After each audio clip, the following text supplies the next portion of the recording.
You'll have to pose the question again, though. Oh, so I went in and started.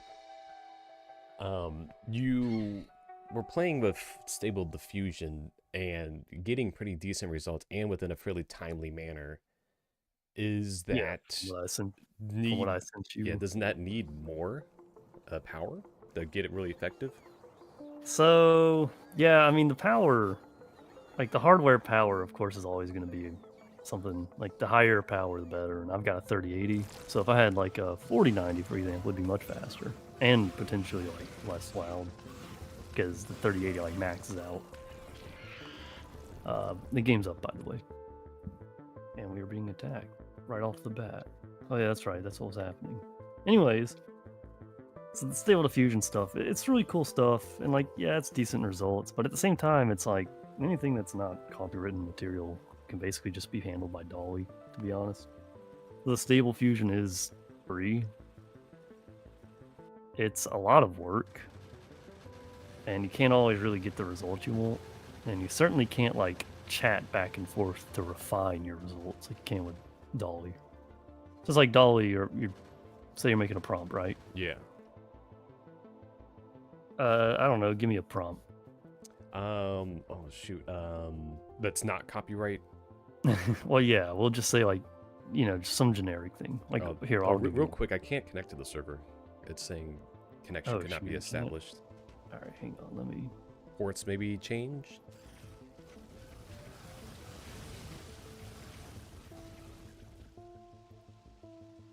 But Hang on. I was on the VPN. Maybe that's why. Here, try again. aha, instantly right there. Apparently, it did an autosave too while I was waiting. So I reloaded before the autosave. So you get to get all these pings about how things are failing or we're being attacked. Neat. So, anyways, I guess I'll just go ahead and give a prompt, right? So, like, say it's like I don't know, like a A cat. web. I was gonna say a web dev while he drinks coffee in the morning. Well, you're already starting pretty complex. Like, Okay. I'm just saying something really simple. Like, say you want to do like a cat with like on the balcony. So, like with ChatGPT, you can be like, okay, well now make the cat in cat from like 1920s, and then Yeah. it'll know to take that 1920s and give it an aesthetic. It'll give it like 1920s buildings, 1920s thing, and maybe even give the cat a vest or some crap. I don't know, whatever 1920s means to it. But like stable diffusion, on the other hand, doesn't really work that way. It's sort of like you have to define every tiny aspect, and whatever does get through. And of course, I'm no expert on this, so like I could be. There might be easier ways, but from my understanding, it's like you can't chat. Obviously, it's not an LLM. It's purely just like tags, and then those tags generate the image. And it's like a 50-50 chance on whether or not an action that you give it will even be like understood. All right. Because those dinguses keep trying to cross the water, I'm gonna build some landfill across that one lake, just enough to like pit some guys Just down. don't connect our wall with the outside or our base with the outside. Man, that is gonna be. Oh, that's gonna take forever to do. All right, they're gonna be. Yeah. Yep. But anyways, the core of what I was getting at was that yeah, stable diffusion stuff is cool, but I think we're still at that point. Like it's cool. It's free, and that's kind of the big thing. It's like you don't need the GPT subscription to it. But it's not as good. And it's a big shame. And we're also at this point of like hardware capability where it's like getting a 4090 might help speed it up maybe double. But when you're taking like what 5 minutes, I think I told you to generate an image, double might be what 2 minutes. Yeah. It's still kind of a long time to generate an image.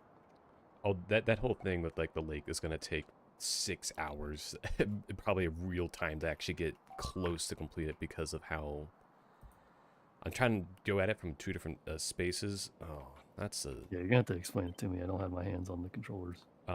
so like the big lake, I'm trying to go at it from 2 different directions up at landfill to just put it near that corner that keeps getting attacked where the that ping is. I'm trying to put it near that, so I'm trying to just get enough over there. Oh boy, that's gonna take forever. And that's a lot of landfill. Well, I didn't make it a too much How much landfill. landfill? It shouldn't be nearly as much as like the stuff we were doing with the solar area. Just enough to like No, the solar area also has its dedicated landfill thing, so. mentioning that. There's no stone in that area, so What do you mean? There's no more stone left in the landfill area? no, That just dedicated landfill? like there's no easy dedicated landfill production that is conveniently located nearby. Only your 9.2 mill stone is the nearest one. Is that one making landfill? No, it's making brick. Yeah, it's driving the rest of my base.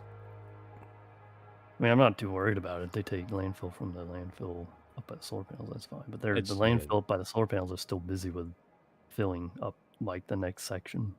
So I'm just seeing how so many of them are trying to cross that lake there. It's like, all right, at least I get the landfill project started. There won't be any. That's kind of stupid, to be honest, to use landfill for that. Which part? But you just laid down all that landfill. Not a whole lot of reason to that. Just go claim the new area. You need to kill, like, what? The 5 bases here? And or no, they're running out of power in the lake. Not yeah, like getting yeah, attacked. they're running out of power. That's what Oh, I'm okay, talking about. okay. I was thinking of them getting attacked. Yeah, okay, that's fine. I guess that makes sense. It's gonna look ugly, but I tried to make it as square as I could, but the laying of it is horrendous. at the end of the day, we're factory builders, not graphic designers. Yeah, landscape makers. Oh, we're landscapers. We are terraforming this planet into factory. That's the landscape factory. So I did that Google thing today. That was pretty nifty. Little fun thing when you're going up and down an elevator in a high-rise building. I don't know what you mean by Google thing. You're gonna have to give me the context. Oh, I thought I told you about this, so maybe I didn't. So they had a Exposition career thing. It was just like, here's how you prepare for tech job interviews. You know, kind of stuff that I've been bombarded with over the years. It's like a seminar. Roughly, that's kind of like that's really is like the general gist of it is that it is a seminar flavored thing. Okay. At the end of the day, that's functionally what it is. So you said you went there and something about a high-rise building. So what's up with the train over here? Is it out of fuel? So when you go up and down a high-rise in a really large, tall building, end up in a position where, say, your ears pop constantly, so everybody's like wiggling their jaw to like deal with that situation. So it's kind of funny. So driving into Atlanta is from the north going south is quite the journey. That involves lots of traffic, but kind of skip into getting there part. And so they share a building with like a hotel or something like that, and a law firm, or like the plaza is like shared with a hotel, and then there's like the law firm that shares it, and it's a pretty darn spiffy building at the end of the day. It's really huge, and they have like the top 8 or 9 floors or something like that. Okay. I'm surprised they don't own like half the building, but I guess that makes sense. Small satellite office or something. Yeah, that's relative to like Google's main campus, anyways. Yeah. A lot of the people there, you know, the employee-wise, were saying like, yeah, this is like the best office to go to. So I mean, they may just be saying that for like cost of living. You know, I was kind of thinking that myself, but yeah, I mean, you're talking about competing with San Francisco, where darn McDonald's meal is going to cost you 25 grand. You know, you need a down payment to eat lunch. yeah, I noticed like the gas around the house and around sister's place were like just at 3. Right there in the middle of the midtown, it's like 370. Dang. Still It's cheaper than 320. A few weeks ago, it was 320 near Roswell. So I'm surprised to hear it's already. When I say Roswell, I really mean like the greater metropolitan northern area of Atlanta. Yeah, like the general area I'm in, because I had to drive through Roswell, Alpharetta,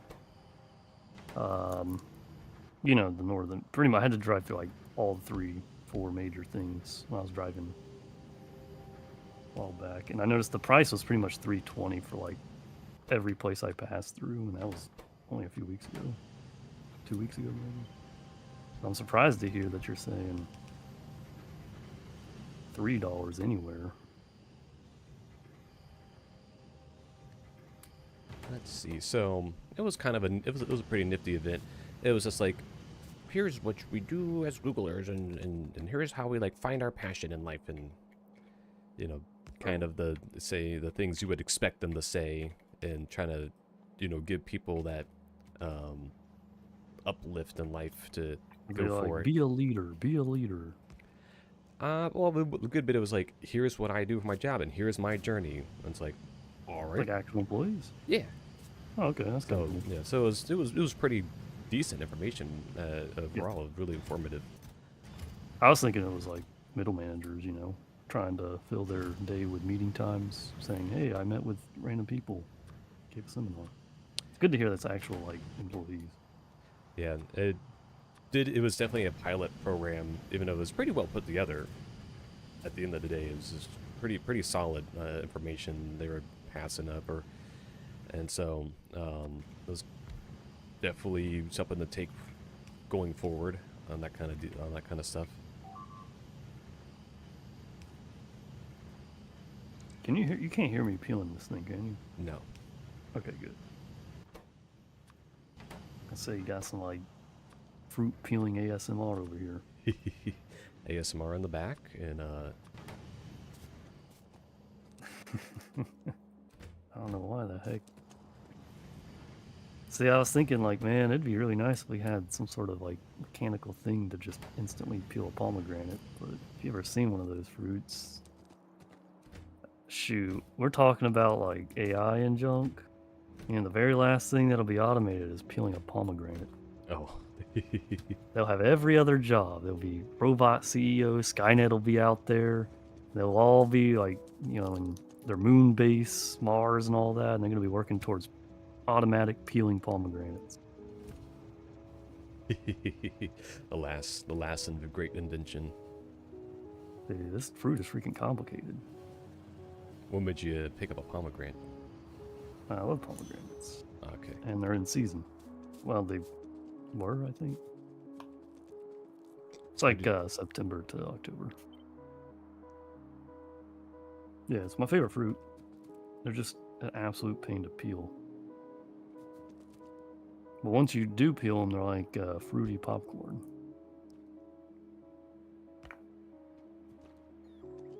I would like to see some like fruit juices and stuff made out of it, but like that junk's expensive. There was this one place in Jersey City that actually did sell. Oh, let me step back a second. Not only are they expensive, they're also really rare. It's incredibly hard to find anything made out of like pomegranate juice, at least for me. Like none of your major fast food places are going to sell something like that. But anyways, in Jersey City there was a mall, and like a fruit juice place that sold pomegranate juice, and that was like, that is some like A-tier juice right there, man. A-tier juice. I pick up orange juice for the morning, just pick up pomegranate juice. So that's the problem with pomegranates. Their juice is fantastic, but they're like surrounded by, or it surrounds like a little seed. And they're like only really tiny little nodules of juice.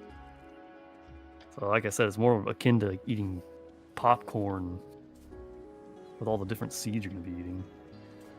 So do you actually consume the seed of a pomegranate? I mean, you can. It's fiber. It's not going to hurt you.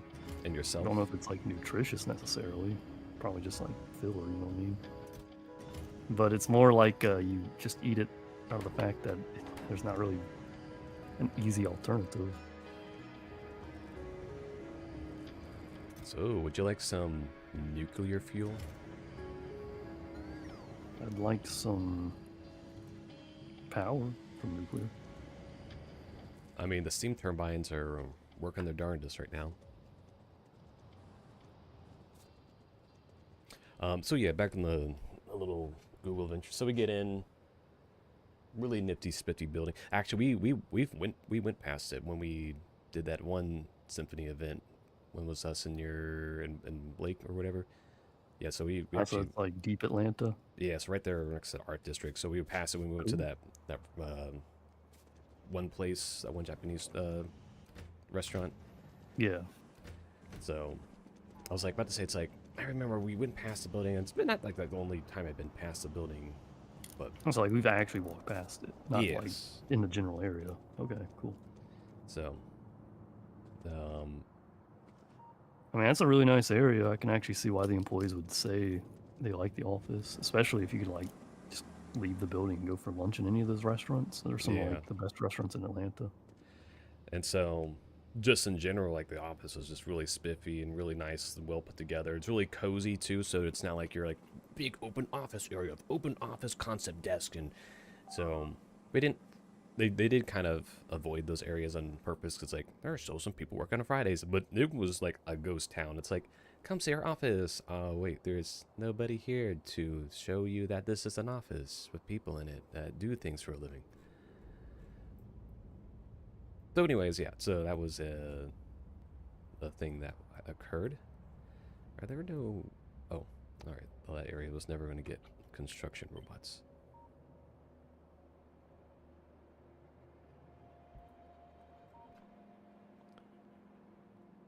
I have no clue what I was doing last. I think I'm still trying to build up my steam turbine area. How many more steam turbines do I need? And you said 2 something? I don't know, 250. I think I 2. said 200 was good, but well, not 250 will probably last us forever. I want to see production from... So, we have currently 246 out. And you... When you were heading to this... go ahead. You said you wanted this copper mine up here working at some point. Oh, I think you're going to need it, so that way you can produce the new science packs. So anyways, the Google thing, yeah, so did that. Go in, and we just kind of sat in like one of our like studio rooms off to the side. Definitely has that like Silicon Valley stereotypical like office vibes. Like, yeah, there's beanbag chairs and, you know, raised bar stool areas, and it's open concept, and you just kind of go wherever you want. And it's like, yeah, that's how offices should be built. All right, peeling is done. I'll be back in a minute. I need to wash my hands.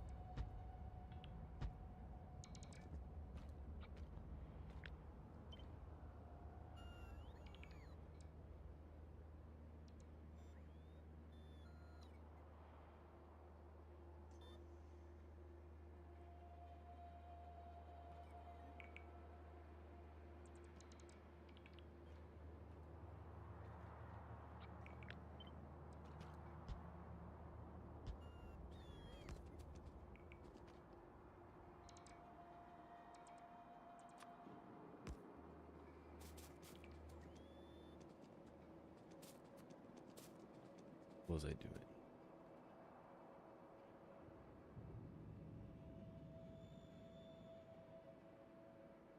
Alright, good, they're building this.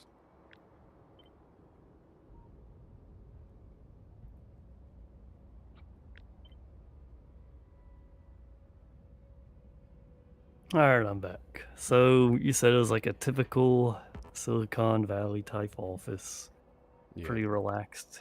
Yeah, relaxed nature. I It's like, described it. it's like, Did you have to pass a security checkpoint to get into the building? Like, did they have to like wave you in?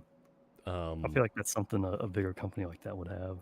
yes, and well, like in the sense like they were already prepared for that Oh, anyways, yeah. so it's not... Well, that's why I ask. Yeah, it's not really like they were too awfully worried about that. It Well, was I was just just curious if they even had one. It was like, yeah. Well, I guess it's part of like the building itself, since they oh, it's like it was by the entrance, not as soon as you got to the Google floors. yeah. Well, yeah, they do since they have a oh come on one of the robots keeps dying to at the solar area. There's a worm on that like little The peninsula. It's perfect kind of unfair. angle. Yeah, what are they doing there? That It really has to is be a like large room perfect. too if he has that kind of range. But I can't yeah. believe that So crap. it was interesting because they have multiple floors. Like 3 of the floors have a reception like area, and they coax us into one of the like mixed use office spaces that also has like a presentation room and optimal use for the space. That being said, they then took it to trying to think here. So we went there, went to the office space, and when the office tour, like the main floor that has like the office primary reception, there was like 2 people hanging out in there just listening to the music and everything. Then it actually has like the exposed floor, so you can take in between floor stairs. So like it seems like at least they did that in pairs. So really some of the floors seem to be like either pairs of 2 or 3. So you can just take inner stair floors rather than just elevator. It's a bit how you would expect like a high rise of multiple floors to work. So Yeah. it's always kind of a nifty thing.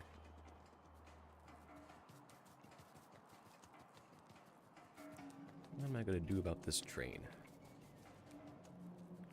I need to get to go around this mine.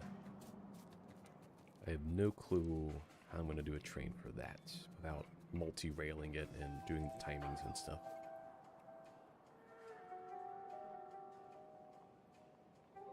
Wait. the biter, or the yeah, there was a spitter by one of the things, and he gave up attacking it, and he's actually going back. I guess he just needed reinforcements. I'm surprised that they managed to do that. All he did was like lose a fight against the wall.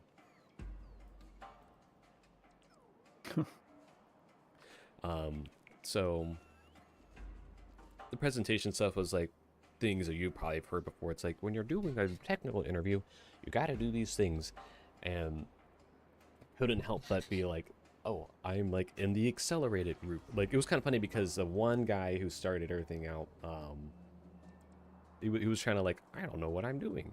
I'm like, neither do we. So we're all on the same page here. Yeah, And right. it was kind of funny because he was like, I want to separate you guys out by years. And for whatever reason, he's like, graduate students go to the back. And that's like the largest chunk of us were some graduate students. It's like, now there's this Big. large gap in between. Like there's like a few, freshmen and sophomore up at the front, like a handful of juniors and seniors, like 2 rows of like nothing, and then grad students. I don't know why. Like there was one of the professors was there. I guess he was just like, Do you recognize them? yeah, I had him. I didn't know his name, but I knew he was Oh, one of the okay, yeah. professors. So, and No, it's that's like, just what I I don't think mean. there's any PhD students here. I'm like, why would you say that? Like, did you confirm? Like, why would there not be? It's so sad.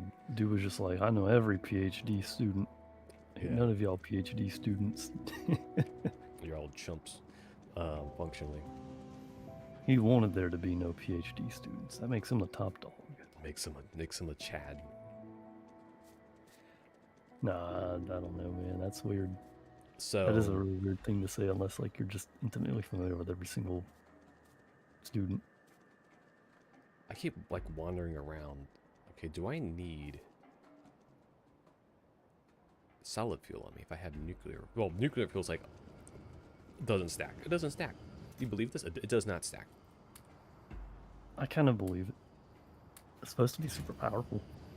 Like, it has like what 8 times the power of like rocket fuel. I mean, it basically gives, tanks the ability to drive at Jeep speed.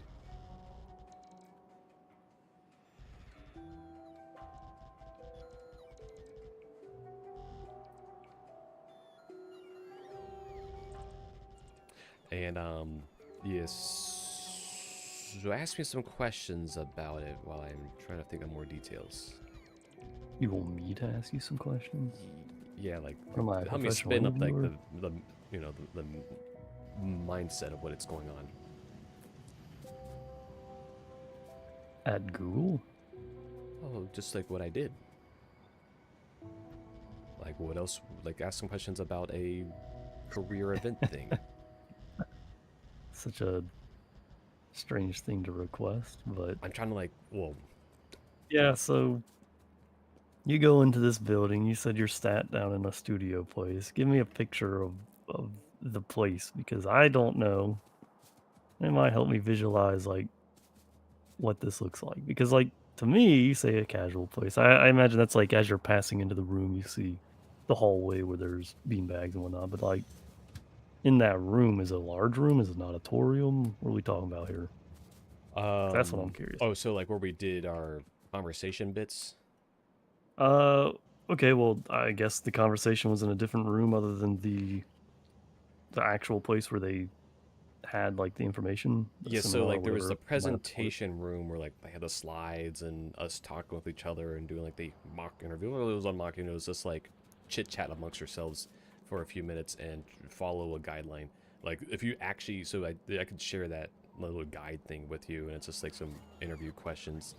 And if you actually, they're just like Cody type questions, maybe a little more intense. I don't think that Mhm. necessarily the earrings are oppress are at the level you expect a KSU student to do, not to negatively shine light on that stutter stuff, but Yeah. our university, I'm sure nobody's going to bother with name drops in this context. I mean, I'm not gonna refute.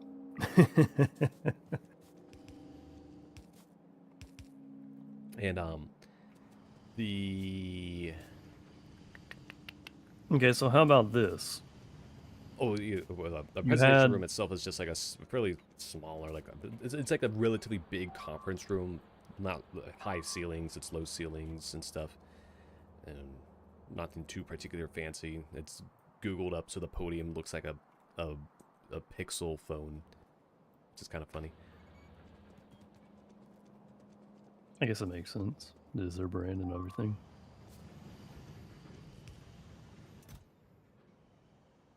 But you're saying, So you had you got to this building. You're chatting with some people. What they have you guys go to like a waiting room while they got the seminar ready or the presentation ready? that was the Is that what that's about? main waiting room, was that little seminar space. Or okay, so y'all just sat there until it was time. Functionally, yeah. Functionally. Well, how else would you say Is there a different way? it? Pragmatically, I guess. I don't know. We sat there very menacingly. Sat there menacingly, just devious thoughts going through our heads. Ways to game the system. That's what was running through your head.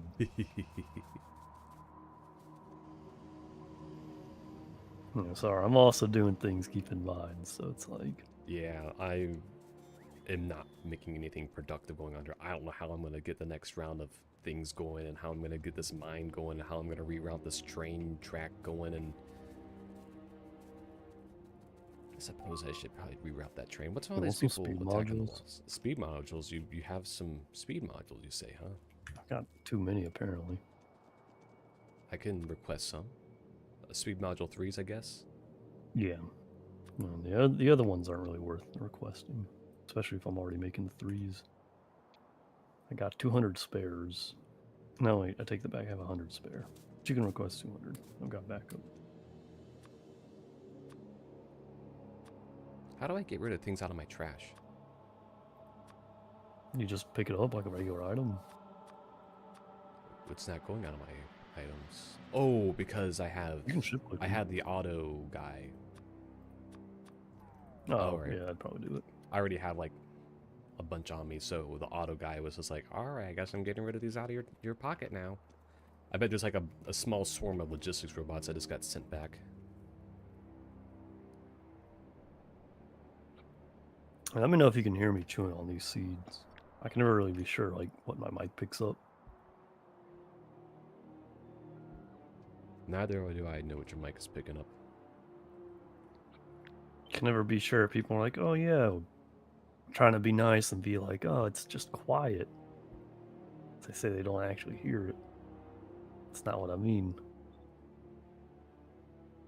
I have to know the feedback of my own mic to tune it, you know what I mean? Yeah. So how long was the presentation? So they did it in phases. The presenting part was done in various different phases, trying to explain it in a meaningful way. Yes, I needed a meaningful way. I don't do non-meaning. It's not me. So they just split up like, here are the phases of doing the interview process. Oh, one of the things they probably could have had was like, here's how you can get ahead on the game and really find yourself in the spot. But, and again, it's kind of stuff even we've talked about, where they kind of need to have personal projects and you need to do these other things, and it's not just about practicing for the technical interview side of stuff. It's a lot of I mean, I've kind of like told you my thoughts on the whole professional world, and I mean, I am technically a working professional, so I feel like I know what I'm talking about. Yeah, and a bit of the dilemma is also the presenters who were saying that that were up there talking to us all kind of referenced that they predominantly got that job through someone reaching out to them, which is a kind of a mistake to share. They could have vetted that a little bit, because a lot of guys are just gonna come in kind of clueless on what to do. It's better that, you know, they share the accuracy of it, to be honest. Yeah, I guess. Anyways, there's. I mean, I get that, but them covering that up isn't going to help you. It's only going to make the company look better. You know what I'm saying? Yeah.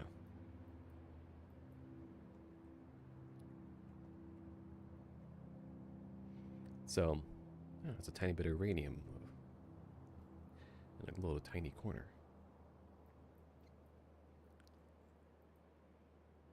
Oh, I'm surprised how much of uranium I've gone through. I mean, that node that was up near me was like a 2 mil, a little over 2 mil. Now it's at 1.8. Yeah, that is a surprisingly large amount. I didn't think nuclear got used that quickly. Yeah, I'll have to figure out how to build a train across the waterway here so I can get more train going.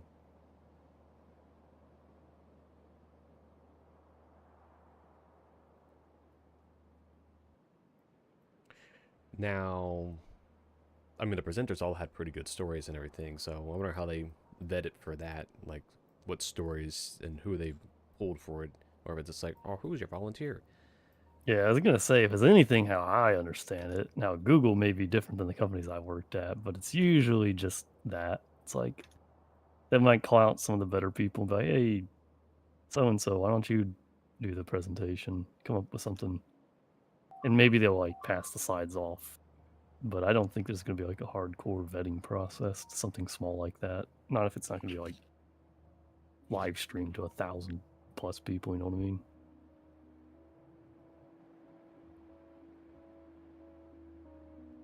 And so, quickly, it started with the first guy. He walked us through like how to do a little interview thing. Then we did a little break for a little snackerino. They needed to make that little snack part just a good bit longer. There was a dilemma. If you had spent any time using the restroom, you wouldn't have hardly any time to the lunch and the snack, and vice versa. So they're like, oh, you can bring your, plate in. It's like, I'm not going to bring a ceramic plate with, chips on it and be crunching in a crowded room of a bunch of people. Yeah, no way. No way. You don't want to be that guy. So I was like, all right, looks like I'm wasting this big plate of nachos that I just built. So I was like trying to shove down as many as I could just to have something on my stomach and everything. And well, there goes the plate inside a little drawer. It's kind of weird because it's you put a plate in a slidey drawer thing, and it's like someone comes around and later and gets it. I mean, to anybody who's like, yeah, I've done that before. It's not a crazy deal. It still kind of feels weird putting a plate in a drawer and then closing the drawer. That is pretty strange, yeah. Particularly if you're not doing that every day. I mean, even if you are doing that every day, it's still kind of weird. It doesn't change the like cultural. What the heck are you doing? I guess if you have one of those like pull-out drawer dishwashers, if you live in like a studio or something like that, that's probably fairly normal. I guess so.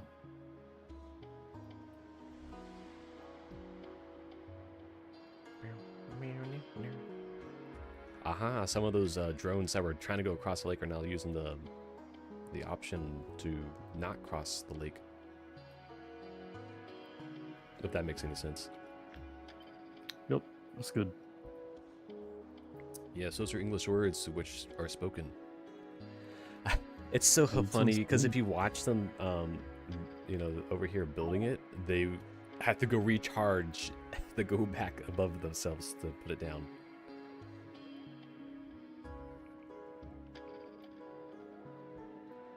Why do they choose the spots that they choose? It's so bizarre. It really is. I have no idea. Man. Like you would think it would be like I think it's based on like. I think it's based on time. It's so like whichever landfill you put down first, and then they do it in a random pattern, or whichever one's like available in the queue next, or whatever.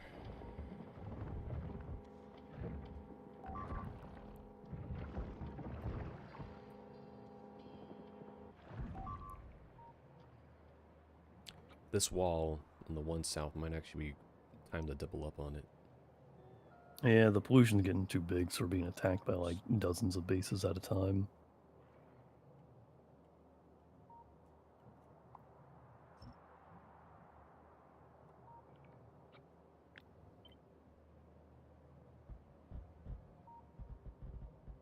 You're right, maybe we should double up on that wall. I went ahead and put down a little bit extra double. This needs more laser turrets, so that is another thing it needs. Which wall? Can you ping it? I'm working at it right now. Let me zoom out, because you have to do that. So that guy, that spot right there, they just were struggling to get everything readied up. Oh, yeah, I saw that. You might as well finish the doubling up.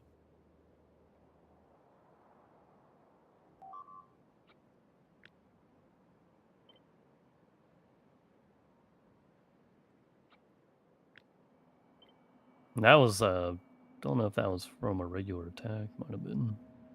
I mean, it had some behemoth spitters. That's why they managed to damage it. Those things are damage tanks. Yeah, I was noticing the laser turrets that were there struggling. Yep. Usually, I've never made it to the green guys before without already having like Spidertrons and stuff. But you've also we are like by far the slowest research I've ever done in Factorio, but I mean I'm okay with it. But you also mentioned you never really did nuclear like this. I personally never did nuclear, but in all the times I've played, someone else usually handles it up. Yeah, like same deal with the trains.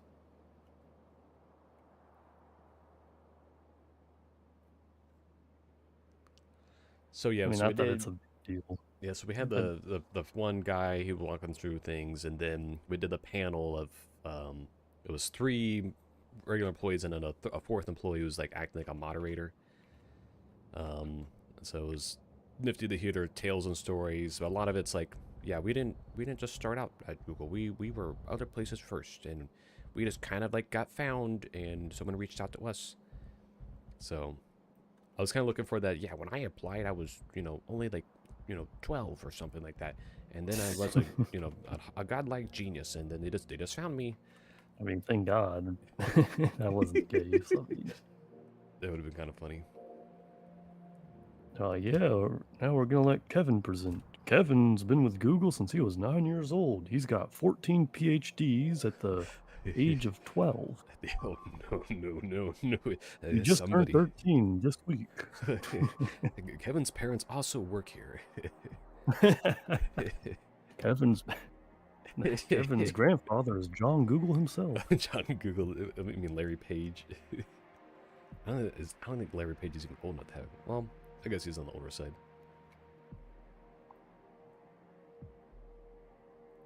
I guess I'm gonna go ahead and get my train situated around my nuclear to get around this copper. I guess I'll just feed my copper into my other train. You pretty much always go copper to copper plate, right? I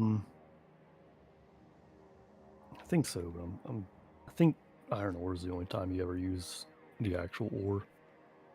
Okay, good. But I'm sure there's going to be like one and only one random item out there that needs copper ore. Yeah, usually it's just copper plates, and then the majority of my copper is turned into copper cables. I mean, you can look at that on the production statistics. That's our most made item, and by like a pretty wide margin too. I think it's funny, my train station sits on a coal mine.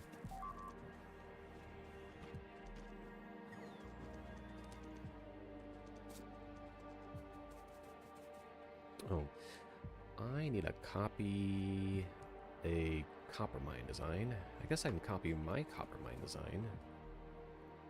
I have a pretty decent copper design. Oh, I might need one with the extra.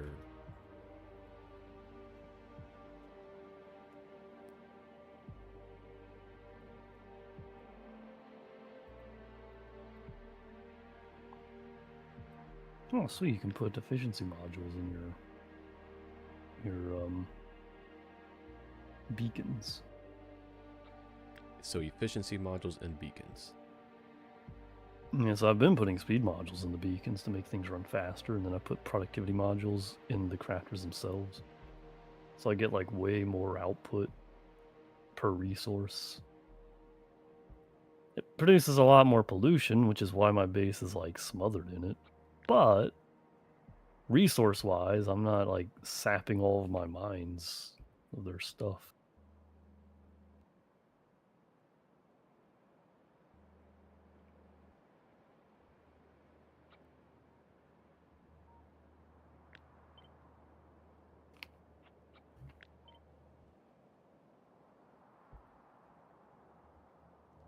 Did we ever automate those lights anywhere? The like main pilot lights? Just lamps? Yeah, the lamps. Yeah, I automated them a long time ago. All right. It's just really dark on those lakes. Yeah, Some lights no, out you can there. put them down. You'll be fine.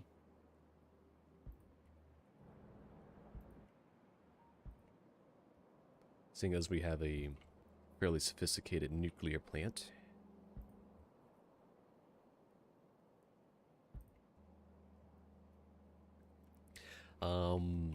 Event-wise, so we did the panel thing and then we did the office tour. It was a pretty nifty office tour, and I think even you would probably find it pretty awesome. I mean, you got Midtown Atlanta view at a skyscraper level, so kind of hard not to just be in the respect of that the whole way through. Yeah, it's pretty cool stuff. How many floors was the building? It's a 31 floor building. Yeah, that's pretty good. Minus maintenance floors and roof access. Right. Just whatever would have shown on the elevator. And they got to tap the badger, and those elevators are like, we're gonna go right now, and it's like you could easily be held hostage by the elevator if you're just standing in it. Doesn't matter which one, it's just that busy. There's 6 elevators for just the above access space, not the even the parking deck had 4 elevators out of the building, so it's kind of interesting to see like, oh, this goes from building to lobby to other building essentially.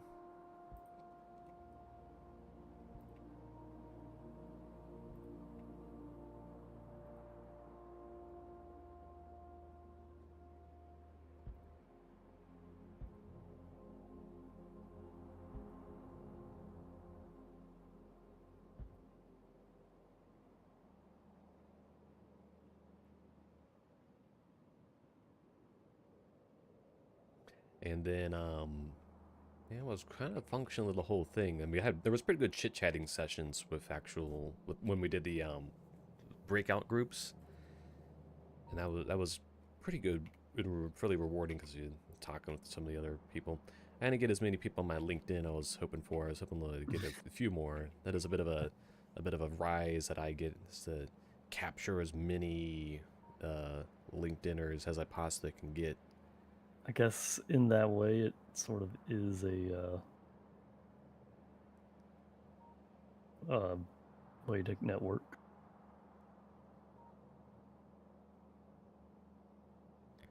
So manage network. So I'm now at 406.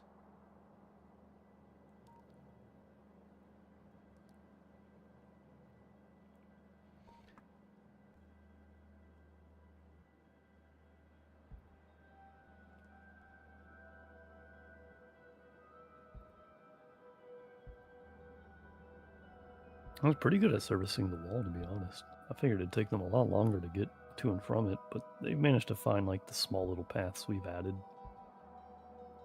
It also helps that when they kind of go out there, they just usually stay out there. So like keeping up on the maintenance has been fairly easy, I guess, in that regard. Yeah, if we had like some way to like constantly stock repair kits, we'd never have any issues. Run a train out there. Well, I know you can set like a logistics chest to have a certain amount always. I don't know why we don't do that, to be honest. It's another thing to do and set up and get going. Yeah, I think that's a good enough reason.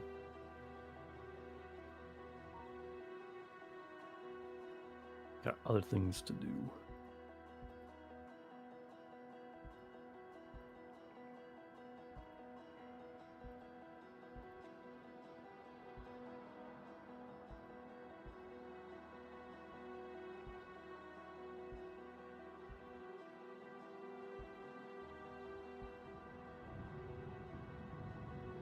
All right, there's another like 400 solar panels. Don't we need more nuclear and more turbines rather than panels? Possibly. But more solar, because why not? We had the space for it. It is true, we do have that whole lake to eventually conquer. That whole like lake that we predominantly covered up, and actually has very little pollution in it. That's because that's like the non-pollution zone. I mean, just look at my base. Every square inch of it is covered. And like the most red pollution cloud you can possibly get. Not exactly the best of signs, but you know, whatever. It works, right? It works darn well. Why is taking these robots so long to get my upgrades here?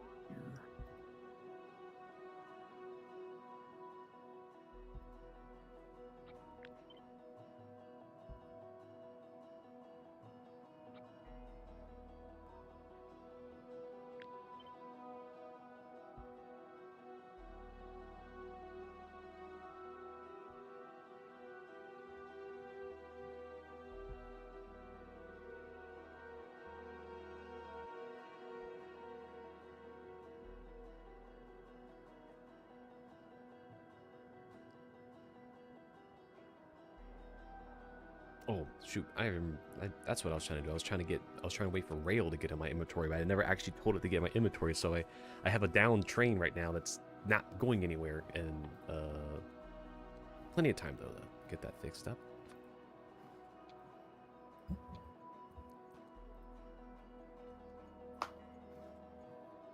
So now I gotta wait for that to come in, so I can actually rebuild this rail. The way you utilize these robots only hastens your ability to forget. Because now you have to like wait 10 minutes for you to get the item to do the thing that you're trying to do. Well, I'm also like easily getting myself distracted with other, not as important, well, adjacently important things, like building up that lake bridge area, like making sure the power can actually be put out there, and make sure there's okay, look, they built a tiny little island before anything else. Makes no sense, man. No idea what they're thinking. Perhaps that's the deal. They're not when they need to be thinking.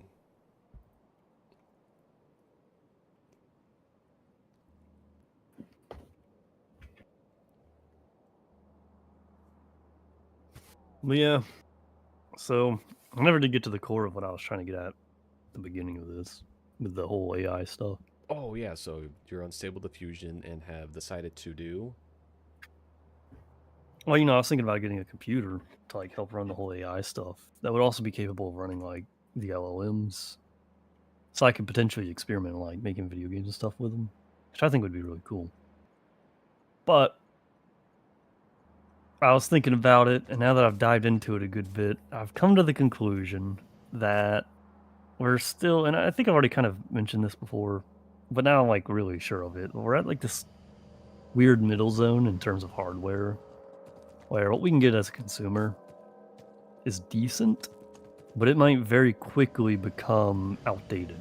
It's like a 4090 with 24 gigabytes of VRAM may not even be enough to run like what we would consider a good AI. So like if you want to run like a Chat GPT 4 equivalent on your local machine, you may need 48 gigabytes, and that's assuming after they've like made it really efficient and everything. So like the generation of hardware out there right now is not optimized for the type of AI that exists in its current state. All right. So I think it may just be better to like try to hold off as much as I can until we get to that point where we actually do have like hardware optimized for that. Because I mean, we haven't even had a round of we just haven't really had much of a round of hardware. And to some extent, you know, that's stuff we talked about offline as well. Right. Just that unique hardware that will come around to inevitably change things. And there's a little bit in the enterprise state or the enterprise area, but yeah, it's no good for consumer stuff because we're not about to spend 200 grand on a graphics card.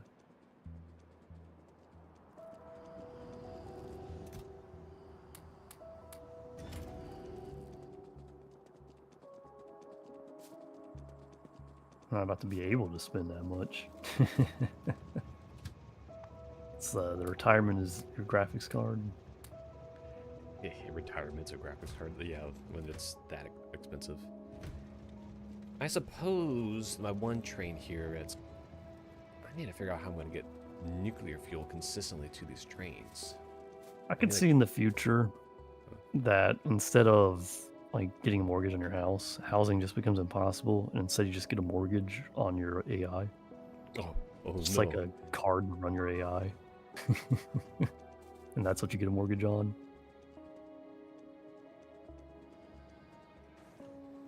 Yeah, that sounds kind of morbid. Kind of what? It sounds a little, well, not morbid, but no, I just didn't hear what you said. I was munching on this I'm thinking of it in the sense like it sounds really the idea of like having to do that isn't outside of a realistic scenario. I think it's actually something that really could be the case. Unfortunately, you're right. I don't think it is impossible, especially with like the utility of it. If in 20 years, and obviously I'm not talking anytime soon, but like 20 years, the capabilities of AI, they continue to grow at the rate that they are growing, they will be quite powerful.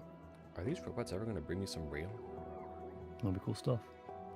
But yeah, I know they won't. Ideally, yeah, you're right. It just becomes we can have Pocket GPT just do those things for us. And I know you mentioned like, oh, you shouldn't have to rely on that. But then I made the joke like, my training data only goes back to so on and so forth. And yes, I believe what you say is right. Yeah, it shouldn't rely entirely on that. at the same time, however, the tooling only replaces what I've already had a habit of doing, which is seeking external answers elsewhere in some way, shape, or form. I mean, at the end of the day, if you can't pass that hurdle, and this isn't necessarily Yeah. aimed at you, but like to any person learning a trade or an industry or whatever, if you can't pass that hurdle of going from needing to Google every single thing, needing to find an answer to even the most minute things, or even like how to get started on something, then professionally you're not going to perform very well. Like, you will be able to Google things. It's not like school where it's like, oh, you have to memorize literally everything. Yeah. But you should be capable of like coming to some conclusions and understanding how it works on your own. And I guess that perhaps from the point of view, that not to disagree or dismiss what you're saying, but also to put forward, this will be just that thing that replaces what had come before it, in the same way like encyclopedias were made obsolete by the search engine in that regard. So it's just the next tool in our iteration of tools.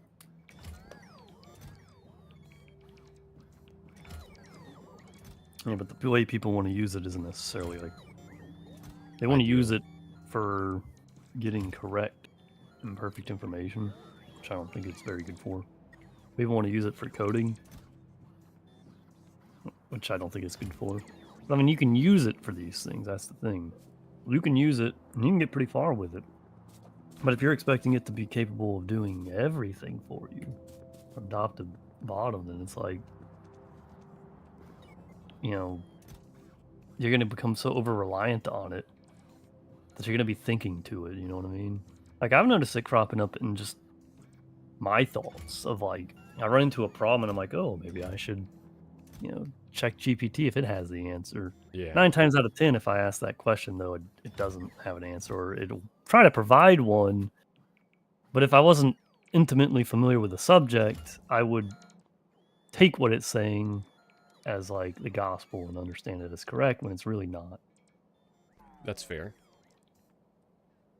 And that, to me, is like, that signals that there is the potential for a lot of misinformation that can like come out of it. And so now you've got like information that is being passed and learned that is ever so slightly not right. yeah, or it's in that phase where it's tiny bit just wrong, and Right. you're straddling this realm almost of impossible and just flat out wrong.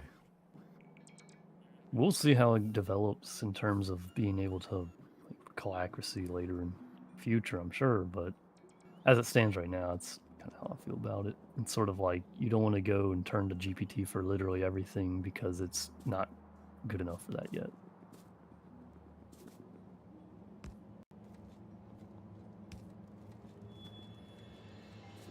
Its accuracy isn't there, but I know they are working on it, so I guess we'll see. And that's something, it's funny that you bring that up. There was quite a few conversations that were like, yeah, we would want to make technology that people can use or break. And it's like, the peculiar things being said. It's like everyone has like the same concern of like, this technology is gonna, it could hurt people if it's used in the wrong way. It's like, everybody has like this concern. I'm not like harping on it in like a negative light, but I'm also thinking of it in this position. Why does everybody have this concern and this viewpoint? It's a very interesting viewpoint and concern to have. Well, the viewpoint that a lot of people are having that's very negative against AI is purely because it can affect people's jobs and people's livelihood. And now suddenly you have this computer that companies are able to leverage in order to not pay employees. And now you've got many people who are either well, now you've got like downward economic pressure on the people who were previously doing those jobs. So now it's sort of like if you're going to be, let's say you are right now an artist who makes company icons, company logos, that kind of deal. Well, now with this invention of this new technology, you've got people, or let's say you're trying to get a new job at a company, Company A. And Company A tells you, well, why should we hire you and not just have GPT generate this thing for us for free? And I mean, that's like the real conundrum. Your job is now at stake. But the problem isn't that it's affecting just logo artists or even just artists in general, but it's that technology has the potential to affect the greater portion of just every economy in the entire world. Like, it's pretty big. It's not at that stage now, and it's going to take many years to get there, even at its like current rate of exponential growth. But like, if you can get to the point where you have AI synthesizing voice perfectly, creating art perfectly, reasoning perfectly, doing math perfectly, recalling all the vast knowledge of the internet perfectly, well, now you're talking about a very powerful AI that could functionally do any job given that it has the correct hardware. And if that hardware ends up being like a Boston Dynamics robot, it can unload trucks, it can stock warehouses, it can ring your items up at a till. And that's the worrying aspect of it. And I think people see that that's like where the potential that this technology can lead to. And I think they're saying, like, that's dangerous. That's where I think a lot of the negativity comes from. I don't necessarily think that that is what they are in the particular sense of the employees that we're talking about today were concerned. They didn't necessarily Hmm. sound like that was a concern that they were going on about. I think that's the underlying concern that a lot of people aren't saying. I know people always come up with some other things like, oh, censorship, this and that. Yeah, I guess like from the corporate perspective, they want to be able to sell, these image creators and these LLMs, and they don't want a repeat of what was it, Microsoft's I don't know what the heck he was called, but the dude basically turned into Hitler after like Oh, a week on like Twitter. Sarah or whatever. I don't remember the It name of was. it, but They made it feminine in its nature. they're terrified of the idea that it's going to start saying like "Hail Hitler" and be very like against their corporate ideals. That's what they're afraid of. But that comes with like the whole accuracy thing, frankly.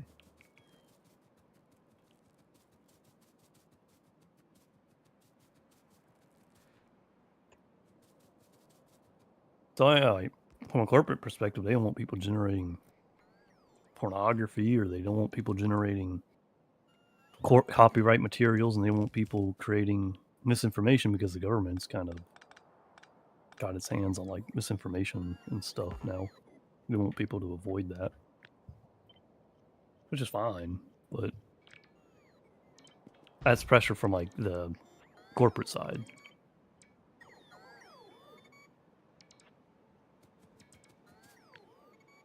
I mean, would you not agree?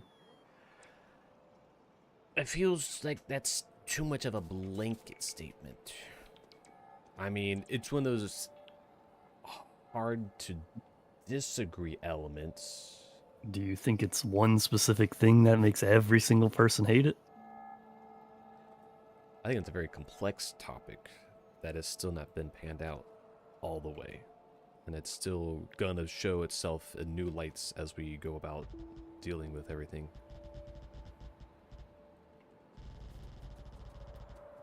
That's a very non-answer. I know, but at the same time, how can you digest such a complicated topic? And I just did.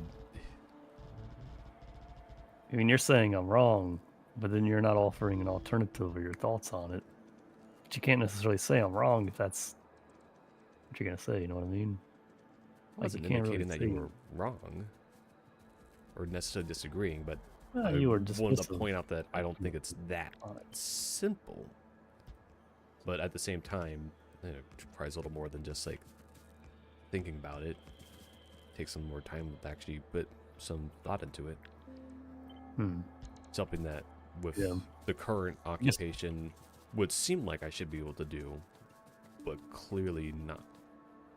Yeah, I guess what I gave you was a dissemination of my thoughts from the last like 6 months of kind of reading news every other day. In fact, probably every day I've And read some sort of news. So like I'm I guess what makes me think not, however, are the things that, or those very concerns are not exclusive to you. Those are more readily shared out in the wild. Thus, people are not building the technologies to be that replacement in the venues that have been recently discussed.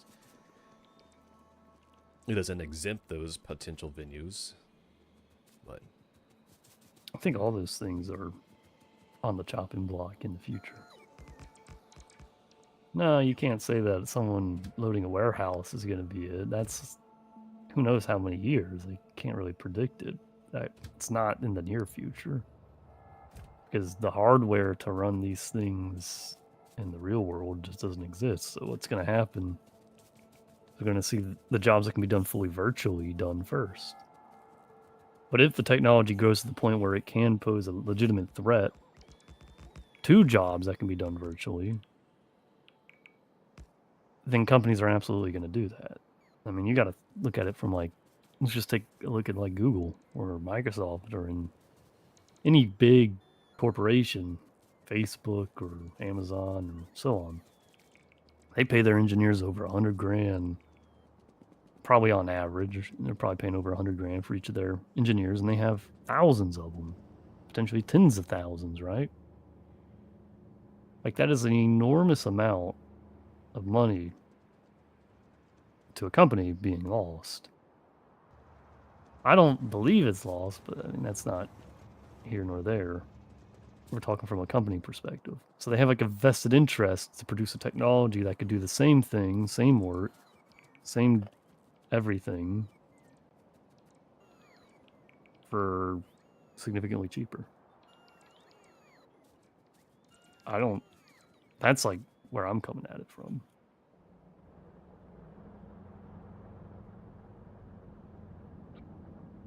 But as like a tool that I get to use, I think is really neat. My fear is that it becomes like the technology and the hardware and everything to run these things becomes so powerful that the only people capable of running them are corporations or, people with deeper pockets. So it's like the everyday man isn't going to be able to run it on an NVIDIA card anymore, or NVIDIA may choose to no longer produce consumer grade cars that are capable of running it. Sort of like Bitcoin mining or something.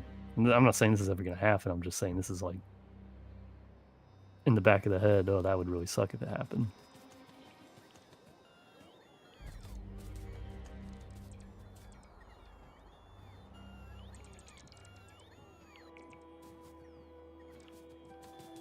I get those concerns.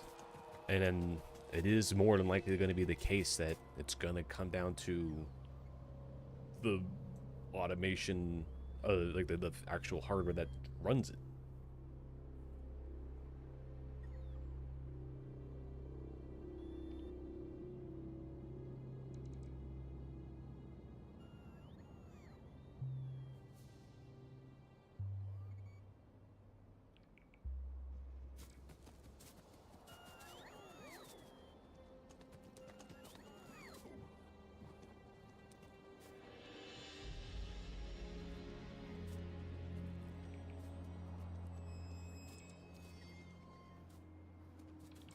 Yeah, so I'm really curious to see what kind of optimizations will happen in the future. Like it'd be really cool if we can get Chat GPT level stuff on like a phone locally, because then you can just ship one of those out with a video game and have like a little Chat GPT in your video game. That'd be super cool.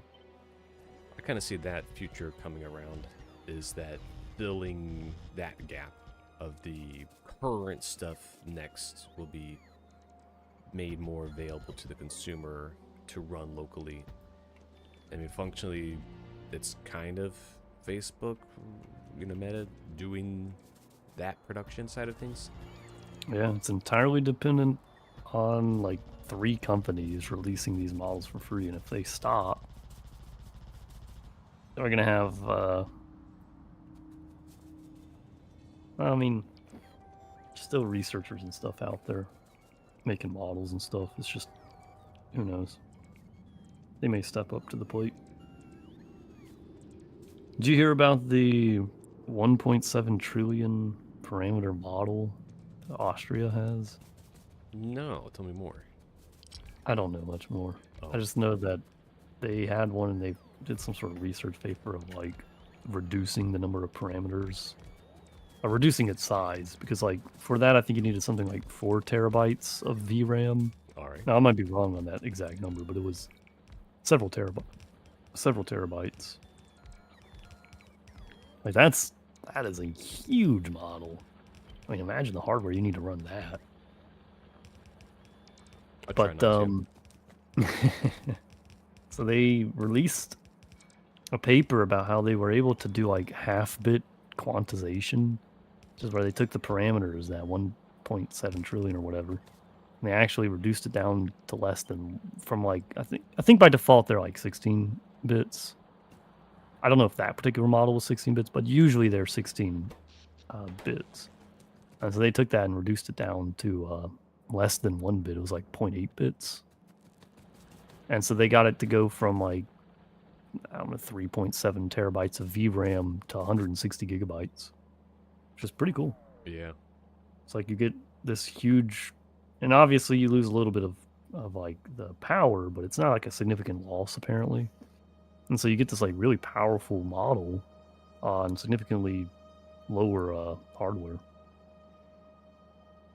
It's like that's the kind of stuff I like to see. If more of that happens, we might actually get it down to like it working on a phone. Like if that happens and phones get more powerful, or even computers, then we're going to eventually hit parity where we can start running these really powerful things. We're just not at that point yet. That is true. Keyword I We're would getting there, use. though. Waiting for it to reach parity. That's what I'm excited about.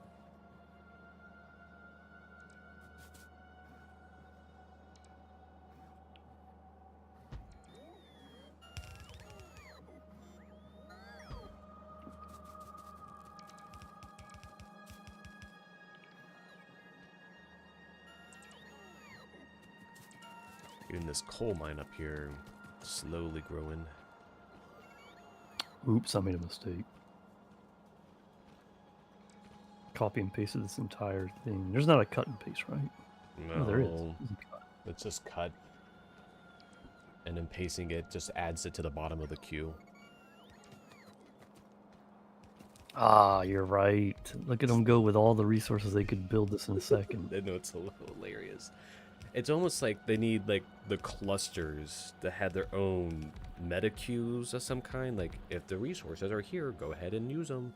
But Or, you know, if I'm cutting, just like hang around like the nearest roboport until I'm ready to paste. man, I mean, I think the cut. problem is that I gotta paste. that cut and paste queue would just get out of hand really quick. I mean, you can only cut one thing at a time, because then you have to paste or clear the cut. These are humans we're talking about here. Well, all I'm saying is that's stupid. You're stupid. Are you playing the role as the creator of this video game? You don't understand this art form. This thing is just impossible for you to comprehend. Listen, not you, nor I, nor anyone born on the planet Earth can take the role of the creator of this game. That dude is a living like deity. He ascended from the heavens to make this video game. That dude is like, he's got 4 brains in his head, all right? He's got 4 brains in his head. That dude has transcended humanity. There's no way someone can make a game like this. All these optimizations and efficiencies. He is elevated from both space and time simultaneously, and no one has understood a single word he has ever spoken ever since.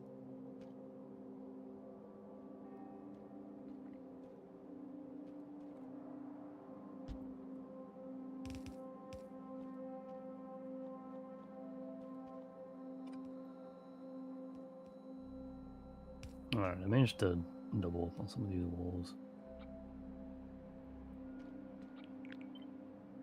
Hopefully that'll reduce the number of them breaking in.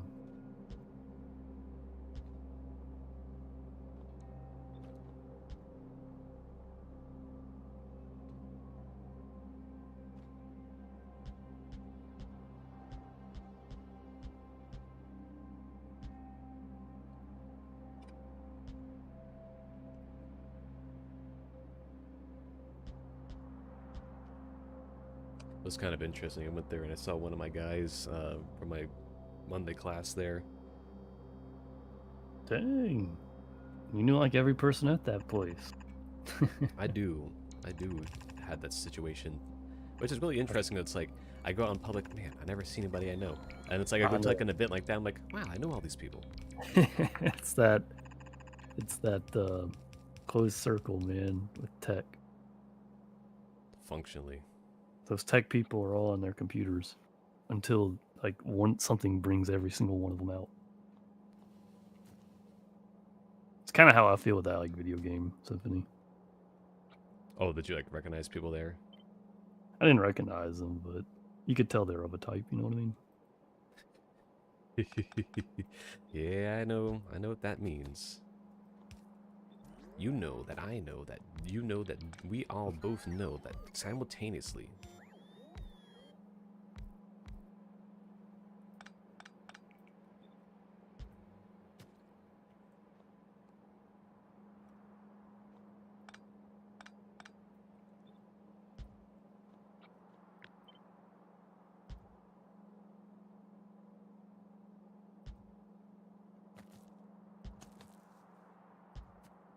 Not my most efficient design, but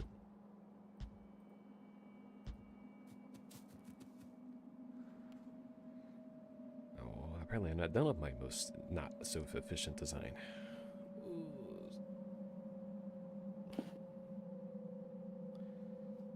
Otherwise, it was definitely much more valuable, in my opinion, to have done the thing today than the other thing I was supposed to do today, or Oh, and that was today. expected to do.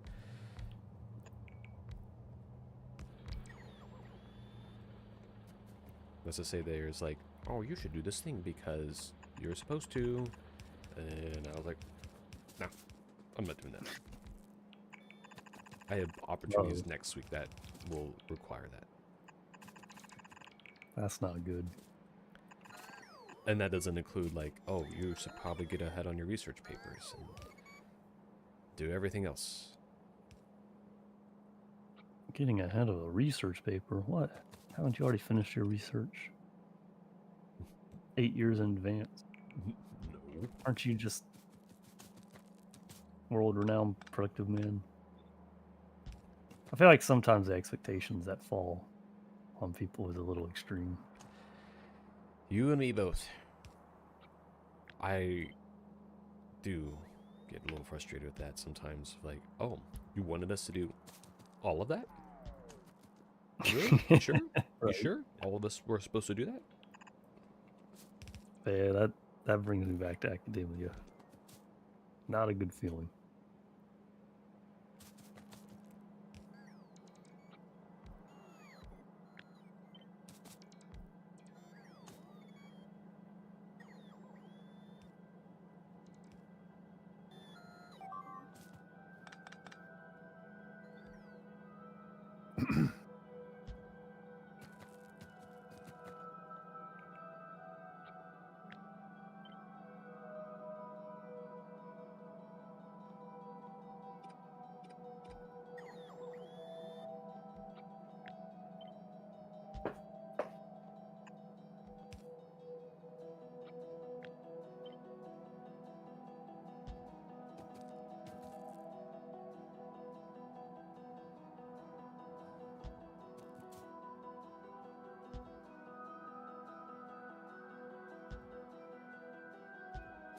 I do enjoy the music of this game, and I do listen to it in my free time. Really?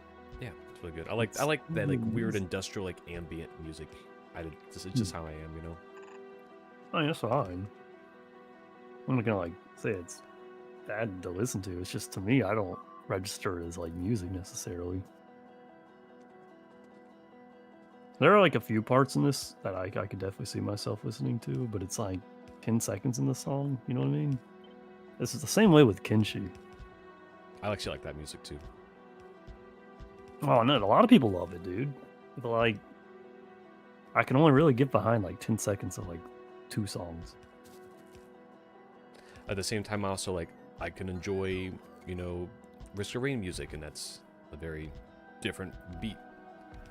And I also consider that stuff like music as well. Yeah.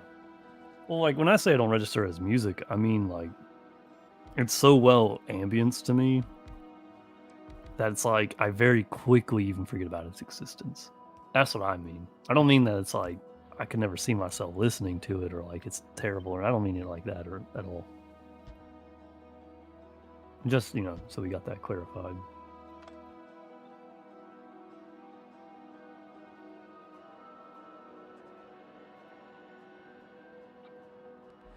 So what is your casual listen music? That's something I miss a lot. I don't actually have very many things that I listen to. Like I can go weeks without listening to any music. That's not like the ambience of a video game or something. Like, let me ask you, how often do you listen to music? Now that is a peculiar question as well. Like you dedicate yourself a little bit of time, whether you put it in a studying or something or whatever. Do I count? You gotta just remember, like, Pops has always got to have music on. Always. So basically, when like 3 o'clock hits, or so like a little more like 4:30, 5 o'clock, music's on in the house until like 7 o'clock. And so that is like what I get used to. Like, I'm not gonna say. They give you like tone fatigue, so you won't listen to your own stuff. If anything, it makes me want to listen to my own stuff more. Oh, okay. Because it's like, you get so used to that stuff, and it's like, it's not draining per se, but it can be exhausting in a way to hear the same music over and over and over again. Yeah, I get that. And it's obviously like, it's Pop's favorites. It's just the best music that he loves all the time. And I mean, a lot of people are like that. Dude, my little brother, I've seen like his number of plays. Well, I'm not going to say which one, but number of plays that he had in like one of his songs is a ridiculous amount. And I was like, this man would just put his thing on like repeat and just listen to the same song. Yeah, I can't do repeat of the same tracks over and over I can't again. either, man. If I listen to a song like 5 times in a row, I won't listen to it for like 5 more months. I'm not like that. I will maybe it's utilize a song or a particular type of song in a ways, but I do have to also be patient with it, because if I like, the same sense, if I overkill it, then I'll easily start to not enjoy it. So that is also a concern, and it makes me also not want to play certain music for a period of time. But then, even if songs that I do have maybe shotgun roll rapidly back and forth, I'll go back and forth. I won't listen to it again for like months at a time. But then I'll even like build up that mindset where I won't want to listen to an album because I don't want to potentially build that up. And I often will listen to, like, if it's like an actual band, I'll try to listen to like albums at a time, or like, play it up on the album level and not even like shuffle it. Because a lot of the particular certain music will always be flavored better when it's in an album format. Interesting. I've never thought of music that way.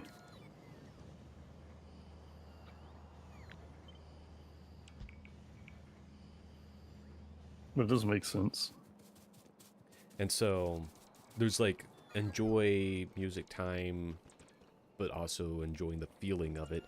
And then there's also enjoy music as a tool to like pump yourself up when you go to the gym and stuff like that. So there's like very mixed ways to utilize it and stuff like that. Okay, so when was the last time you dedicated just a minute to listen to the music. Do we count It wasn't like working part of like at the same time, or preferably not.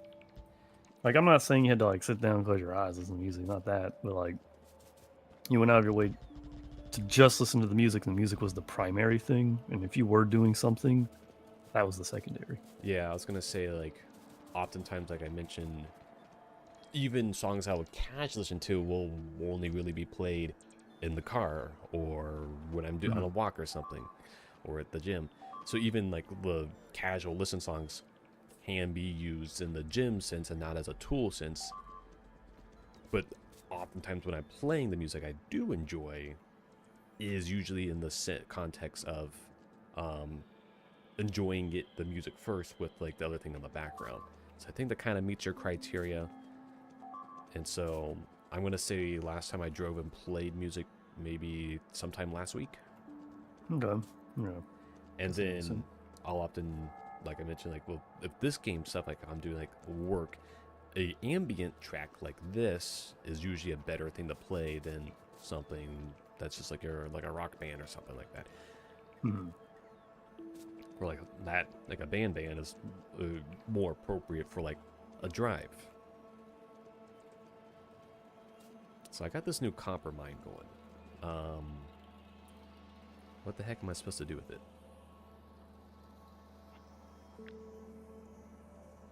No idea.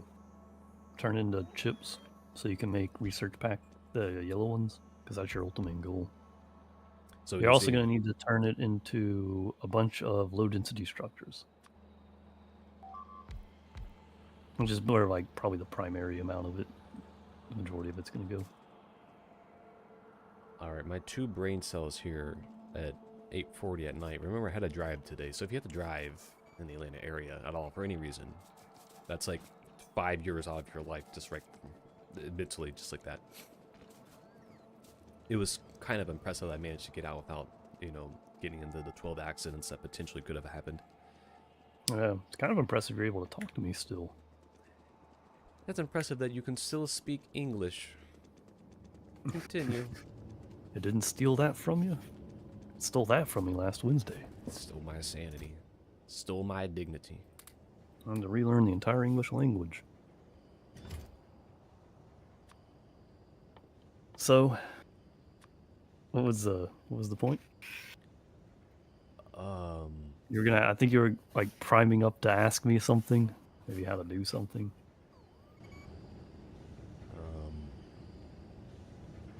Oh yes, I have no clue what to do with this copper. And you mentioned a bunch of things. I'm like, Okay, low density structure, and first of all, let me give you the end goal. It's the utility signs back. all right, So that's your end goal. All right, okay, I see here. Low density. I have flying frames. I have blue stuff.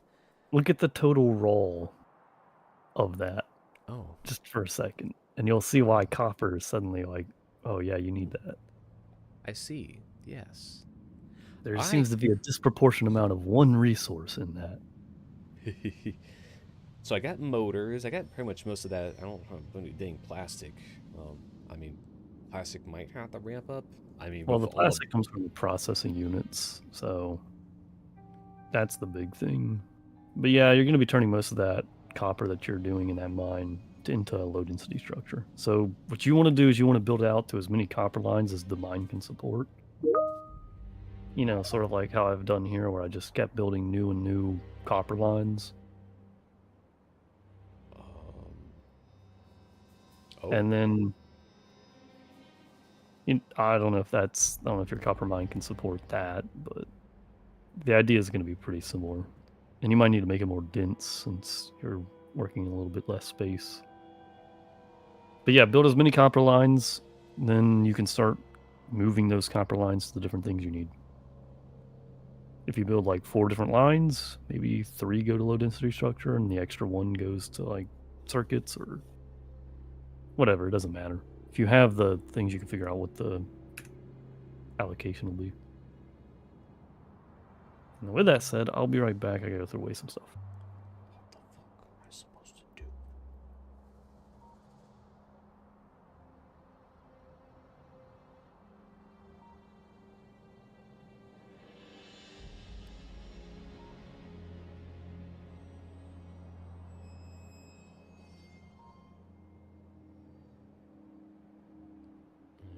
This thing lasts in my ear every 5 seconds. The hell am I looking at?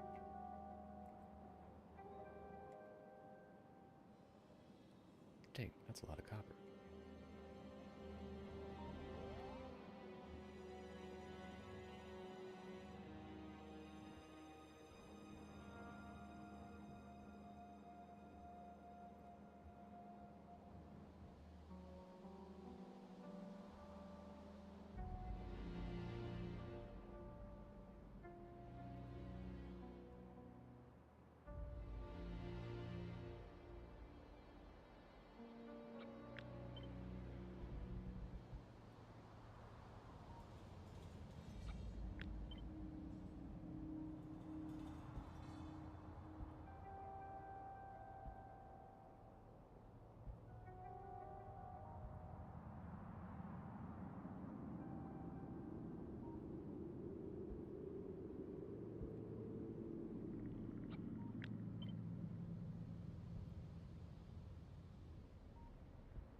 All right, I'm back.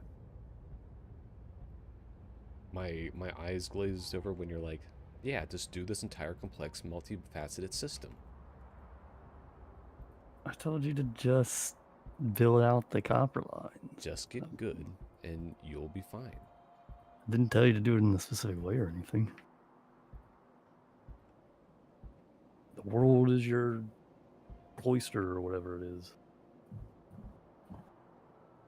No.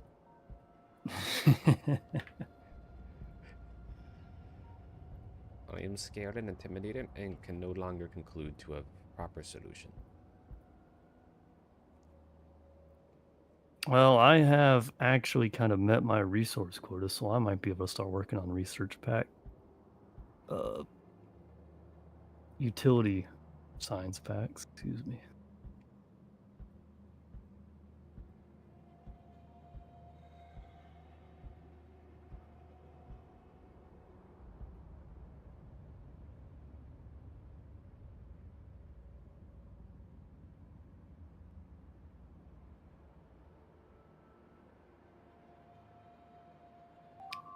As soon as I'm done some other things.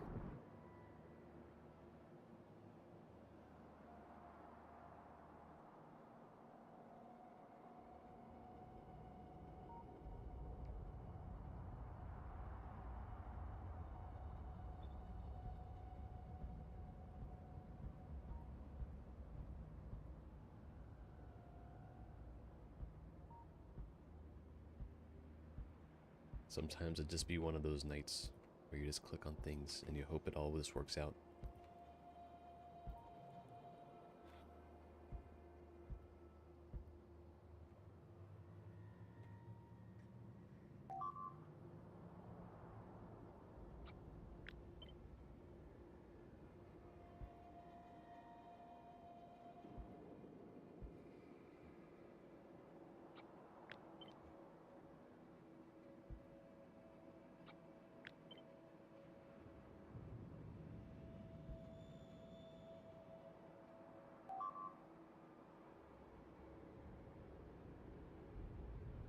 Yeah, you can actually see a huge decline in like all of our productivity in terms of like items being made.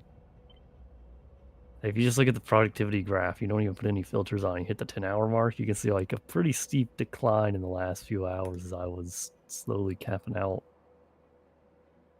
of my module 3s.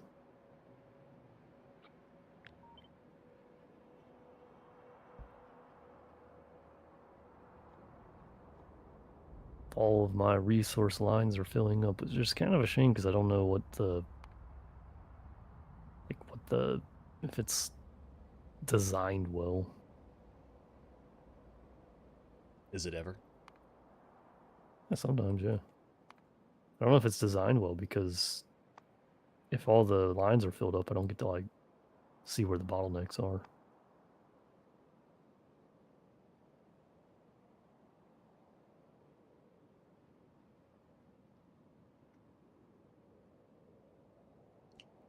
Huh. I'm looking at the pollution production. Centrifuges produce pollution. But obviously the nuclear, is not carbon pollution. Yeah, it's also like an efficiency thing. So it's like you only need, what, 93 of those to work the 200 plus turbines, which is like some pretty serious power right there.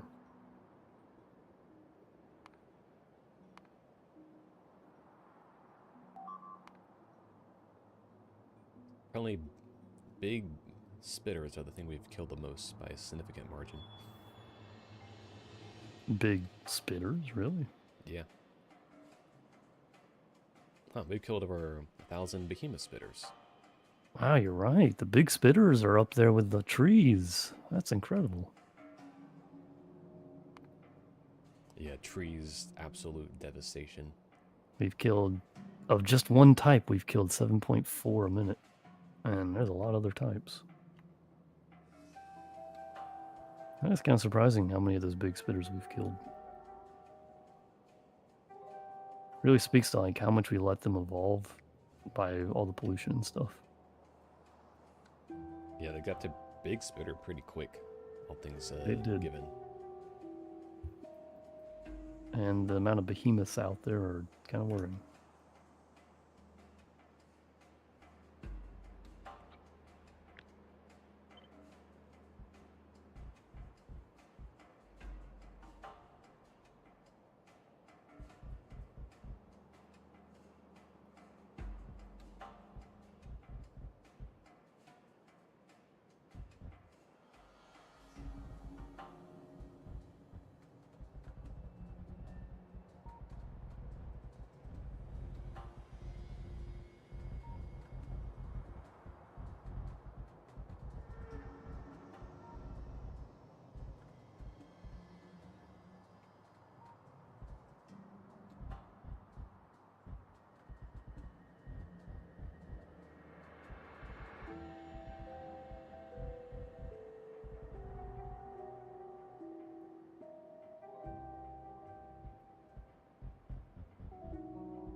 I must use brain and think. I am trying to build low density structures. Somewhere, somehow, I must do that.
Alright.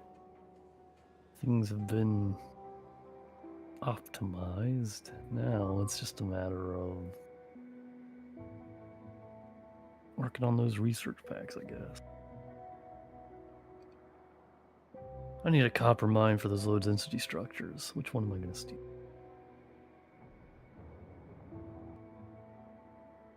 I mean, there's the one and there's that 16 mil and there's another 10 mil inside the... There's several mines inside the solar area. There's so many good things up there, but that's way too far. There's something down here where I'm at. There's a 5.3 mil Alright, near the I see a rail. 21 mil. Which one are you looking at?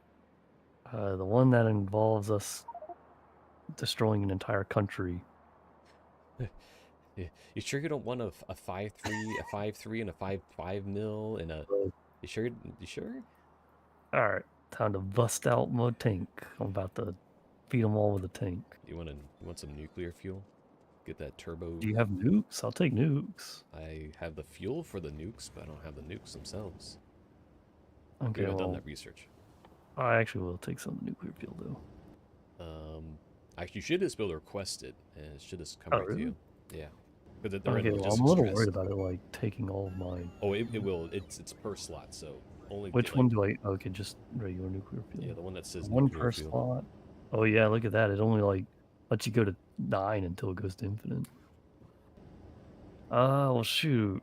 I'm probably quicker... It's probably quicker just to, like, go up there.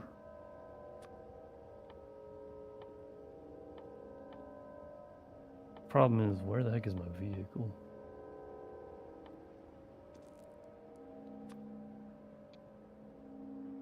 Do we have cars automated yet? No. Alright, I'm about to automate cars. And like the point in time where we don't ever really need more than one car ever again. Unless I can just craft... Okay, good, I can. I can just craft one. That'll work.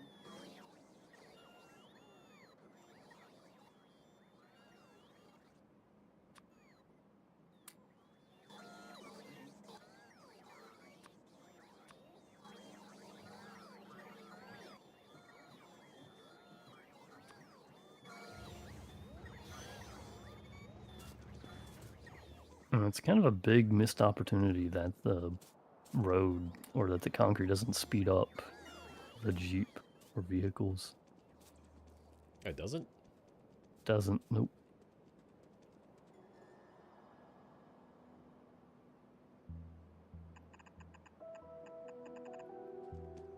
Very big missed opportunity.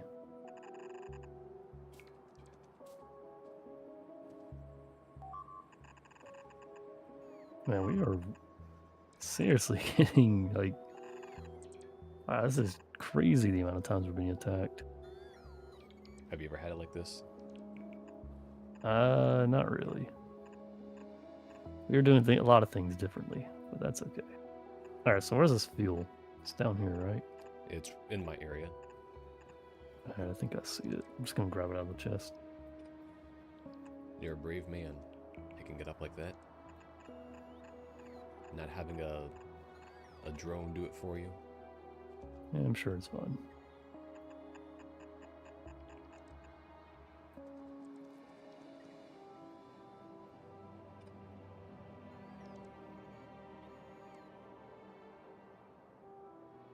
Speaking of drones, why the heck haven't they gotten out of the car to repair it yet? Don't tell me some random robot decided to get that job. Had to go repair it myself. The nerve of these robots, man.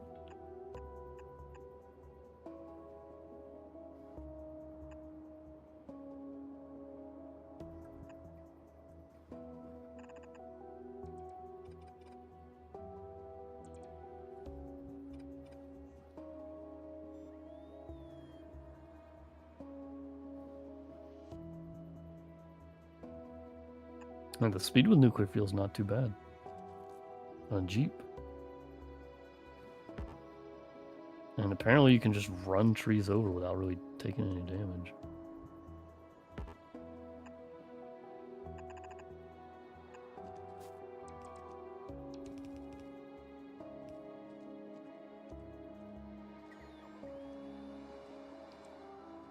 How do I make an effective pathway towards low density structures?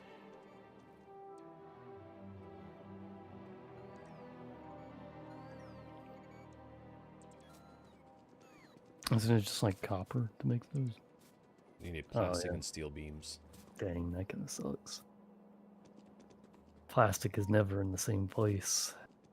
Nope. I have no clue if I even have like a strong enough plastic system to do all that. Yep. And it's always the challenging one. And the real question is, should I bring plastic up there? Should I bring it down further? I do have steel beams going up already, so that's a plus. Where are steel beams going? You go to... all the way up to this production line for rocket fuel, I believe. Which, now I'm thinking about it, I need to take the darn modules off the rocket fuel one, because that's way too much rocket fuel. I don't need to be making nearly that much. No, steel beams are going to be concrete blocks.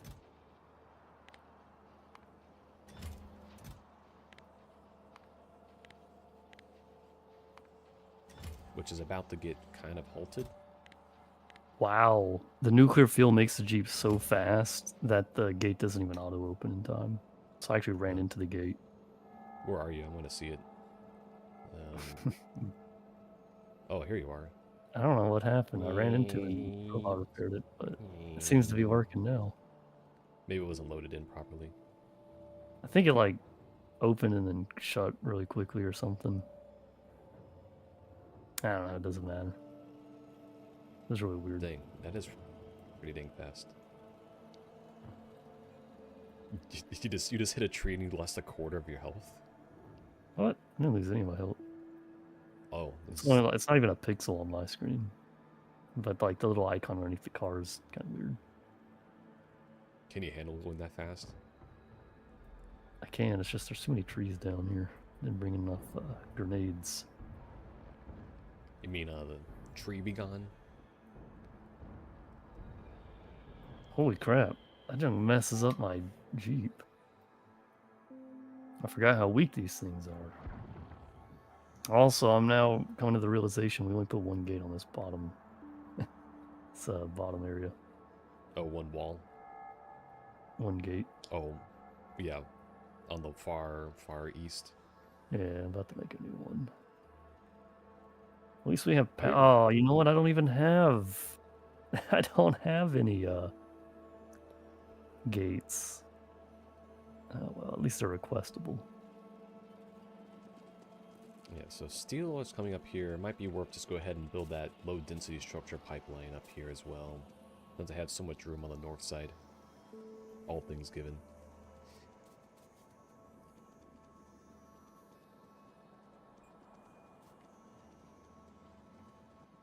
Ah, you know what? I completely forgot to bring more robots. I'm definitely gonna run out of construction robots.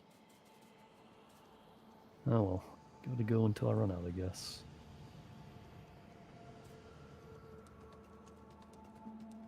Oh my god, that is a lot of them. And some stupid robots keep taking my darn jobs. Because of course I put them all inside the area where robots can see it. That's kind of annoying.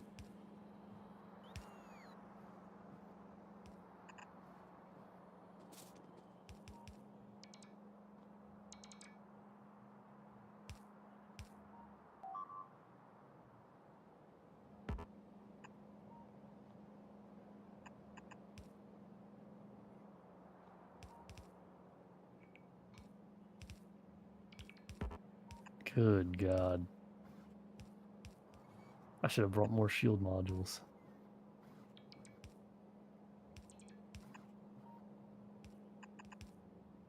I don't even have any shield modules. I'll probably die in like one hit. That's not good. Do you have those automated? No, I only ever. Why would I have shield modules? Oh wait, you like energy shield on the guy? Yeah. Why would I have that Yeah. modulated? No, just build that yourself. Oh my god. All right, I'm about to automate them because that is a huge lapse in both of our judgment. When was the last time we went out there and did something like that? I think we did it once within the first like 2 hours of the game. But here I am like 50 hours later and now I need them. Unacceptable. How do we not have them? Past us has failed me.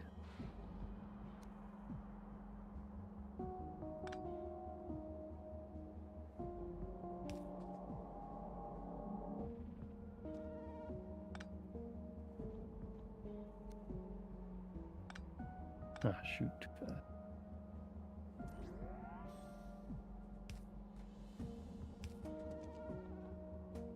Oh, you know what? I can't set the recipe, can I? You don't know a way to set it, do you? Like from remotely? Since you've been doing a lot of remote stuff.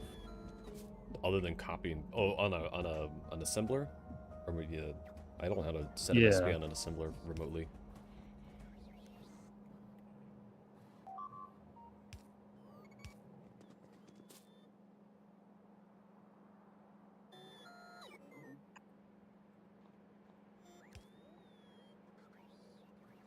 Ah, shoot. I gotta create it down here, don't I?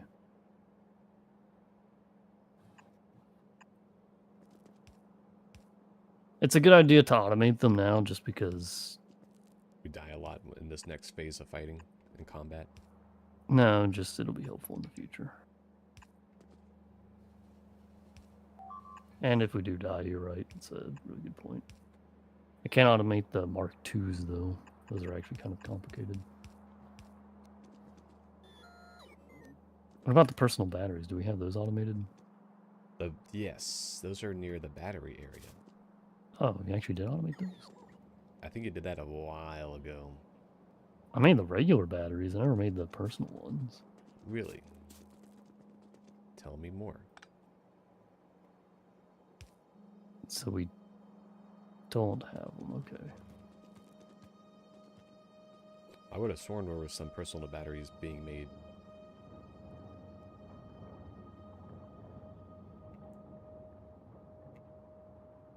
No, it was just like the regular batteries going into the accumulator production.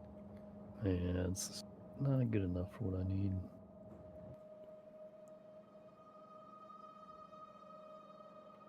Well, I got the shields automated at least.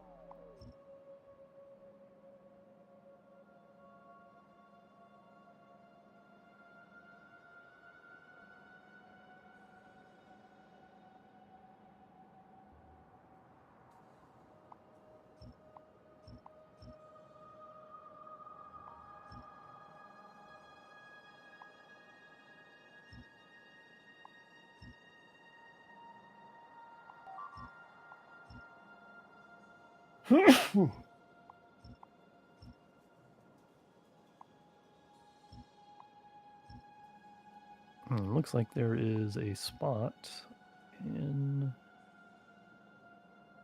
you.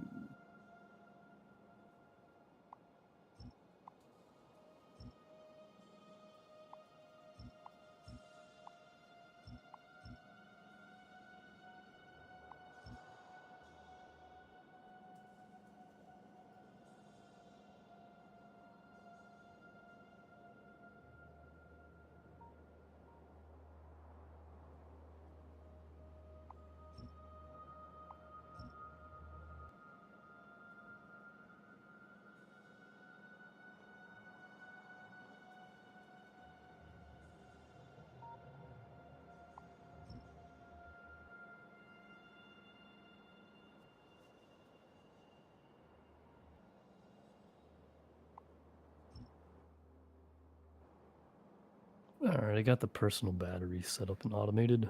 The robots just have to go and actually complete them. Time to take advantage of such things. It's just the Mark ones though, so. And I got one Mark II shield done. Maybe that'll be enough to keep me alive.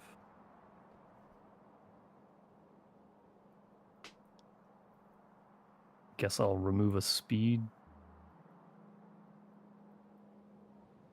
Well, we'll see how this goes. A lot of behemoth guys.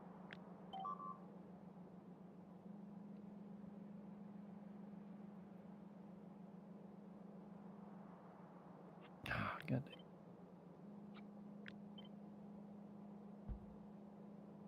Making a lot of ominous noises too.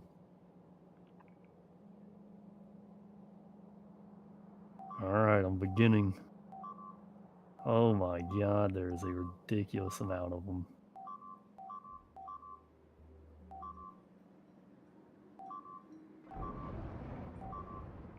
Wow, he's doing it. I might as well watch this show because I'm not doing anything else. It's so loud I can't even hear you. Yeah, not so much when you're watching from the map. Oh, I've also turned my sound down since the start with the whole streaming rigmarole and spaghettioli, all that.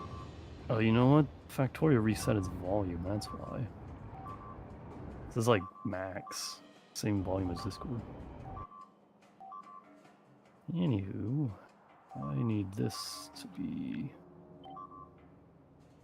Oh yeah, the shield helps. Shield helps a good bit. Oh, no, it does not help! Oh, good lord, don't let the behemoth guys hit you. Wow. Each chomp takes like a quarter of the shield. And I only have one Mark II, but still. Quarter is a lot to lose in one chomp when they attack that quick.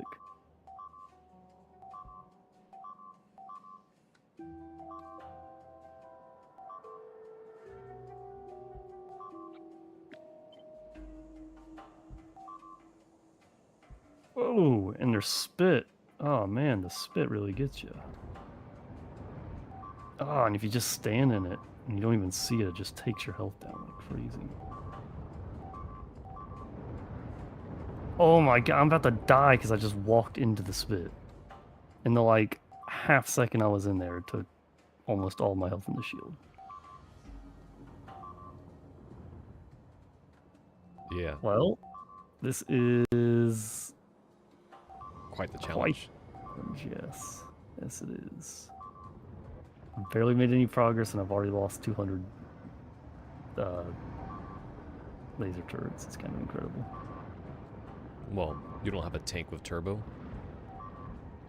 And what? Get stuck in between all this stuff? No, thank you. Yeah, you drive right through those worms, can't you? I never did test that. The power of the tank with the nuclear engine or nuclear fuel. Yeah, I'm okay with losing the laser turrets. I'm not terribly concerned about it, to be honest. It's just, if you lose any health, it takes ages to like get it back. Yeah, you're about And to that's die again. a pretty big annoyance. I'm telling you, dude, it's like, you just stand in the spit, and the time it takes you to walk out of it, you've already lost like half your health.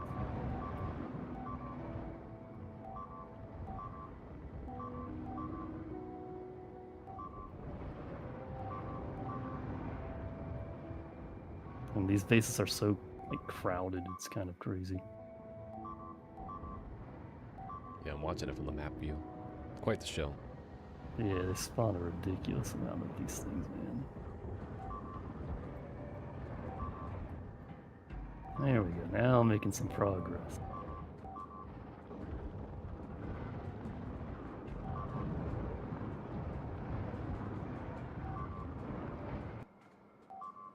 Oh, man. A lot of worms down south.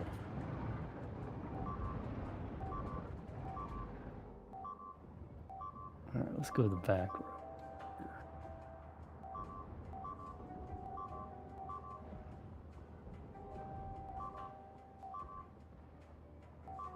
It's gonna be a pain to pick back up, to be honest. Yeah, have you lost all your construction drones? Oh yeah, they're all gone. They die within seconds. You need to bring like 1,000 of them if you want it to last for even a minute. Or a tank? Or a jeep with a bunch more? Yeah, you would need to fill one of those up, for sure. God, and the like random spit that gets you just messes you up. And I don't even have enough power to like really charge these things very well.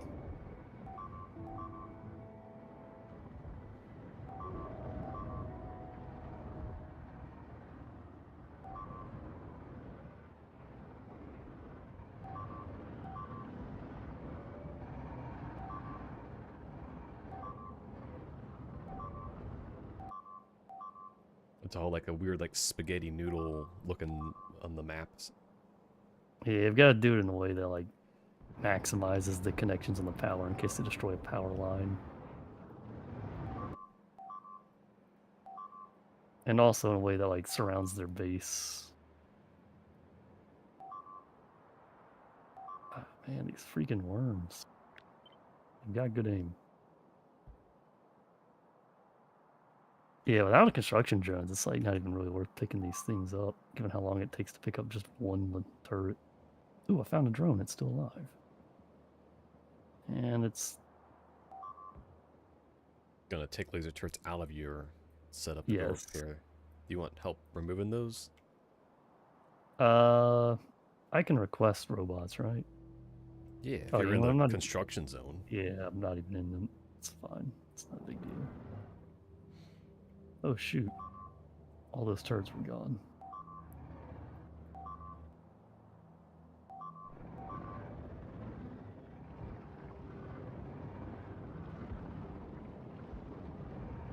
I am actually running out of...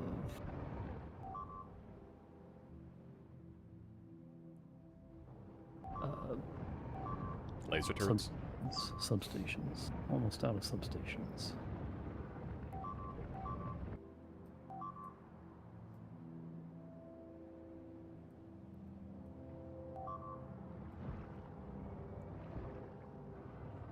You're doing all that for some copper, huh? You're demolishing an entire civilization, you know. Entire culture's just being wiped out in front of us. Has copper.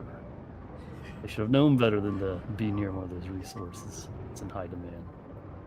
I don't think they understand what copper does for them. That's a huge mistake on their part. Ignorance is no excuse. Oh no, your substations have been disconnected.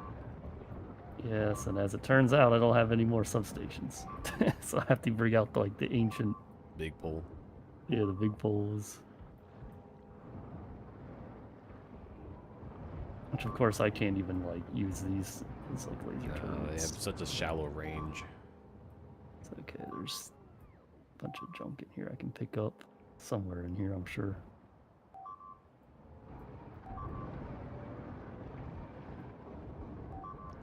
It's interesting because some of the behemoths tended to do beeline straight for you.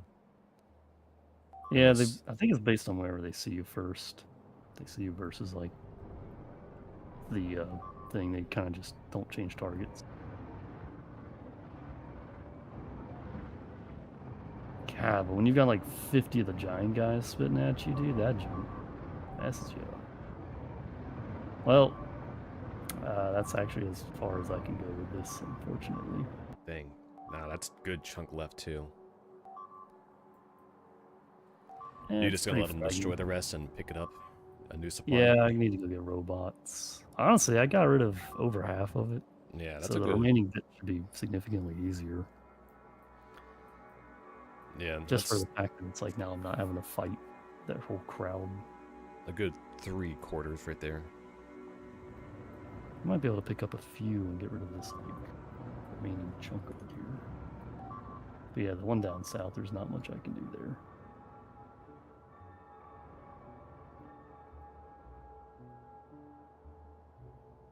It just takes so long to pick up one of them.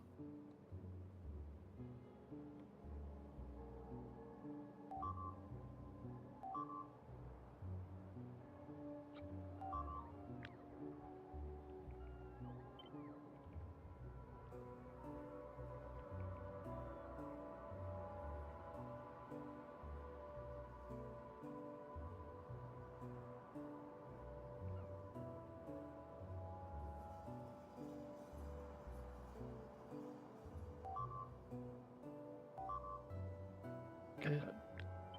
Good heavens. Oh my lord, the construction drones are still crossing the lake into the south side. Like, I can't build there because there's a Bro! civilization. Oh my god, I got so close to dying. Wow. Yeah, saved by the magic pixel. That's crazy.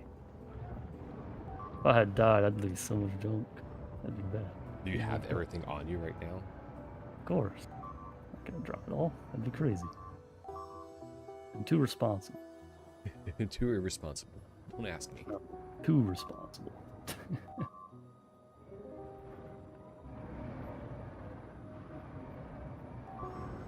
Why aren't they getting power? What the heck is wrong with these darn... There's one ghost pole. That's right next to you. That's what it was. It's connected to a darn ghost pole. It's hard to tell when the whole ground is corpse.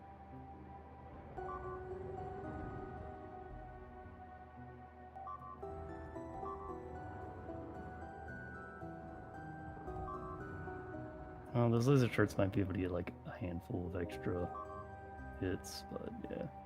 I'm deleting the ghost. Thanks. Yeah, there's not much I can do there. That's kind of, it's over. Alright, now I've got to head back, resupply. And they added in my gate while I was gone.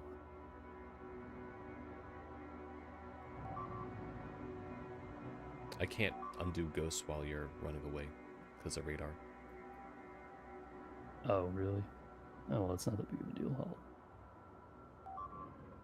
get it when I get back. The only problem is I don't have any of the robots, so...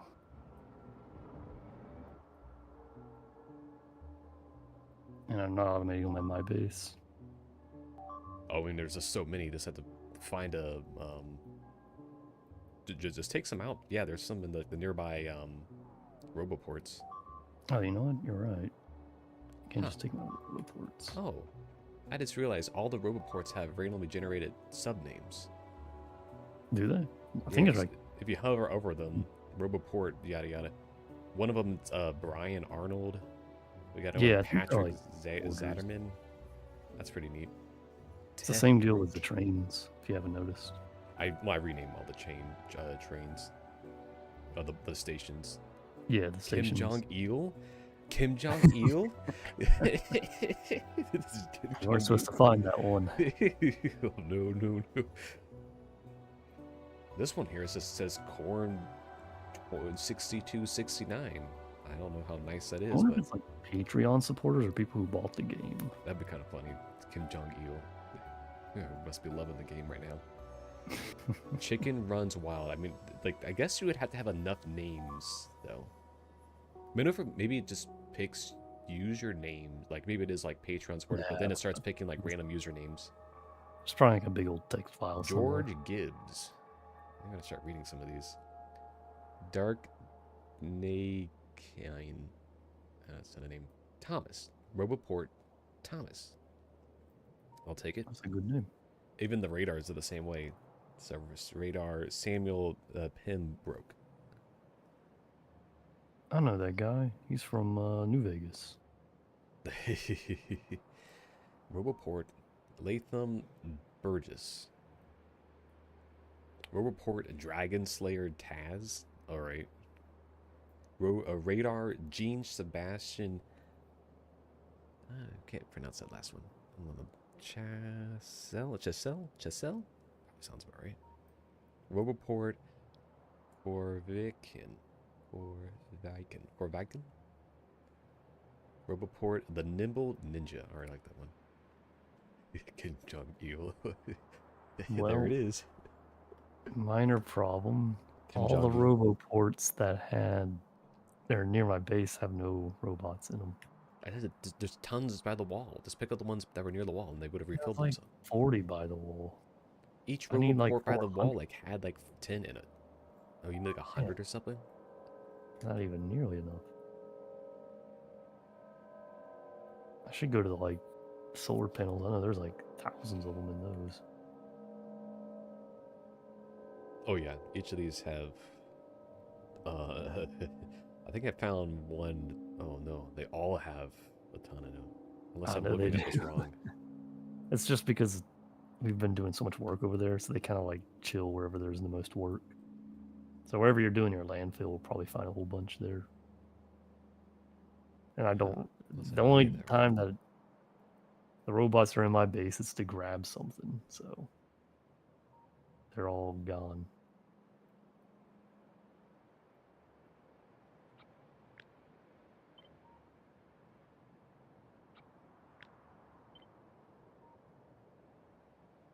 Oh, that's kind of neat. The robot that was carrying a wall like went over and repaired the thing that I hit with my Jeep. Oh, you know what? This is actually a strategy. All these robots are coming to go put the walls that I requested, and I can just grab them, The robots yoink themselves. them, kidnap them. Robo-nap? You're robo-napping my robots? Oh, that's not good. Robo-napping? Oops. No, I just ran over one of our substations. Thankfully, we're no longer on that like one substation line, so I didn't cut off power for like half of America. That's what we're calling this area? Freedom space?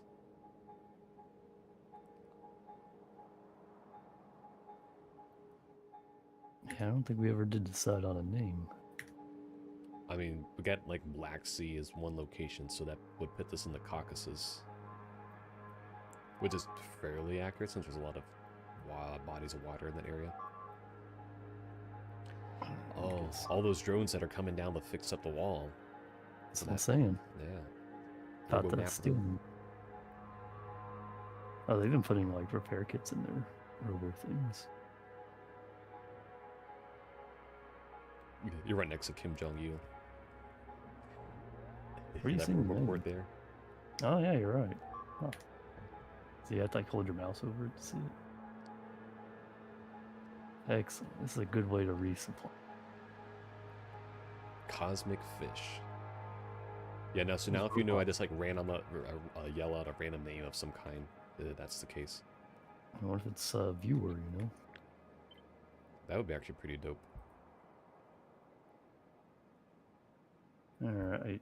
I happen to put this gate in front of a bunch of trees. That's not very nice.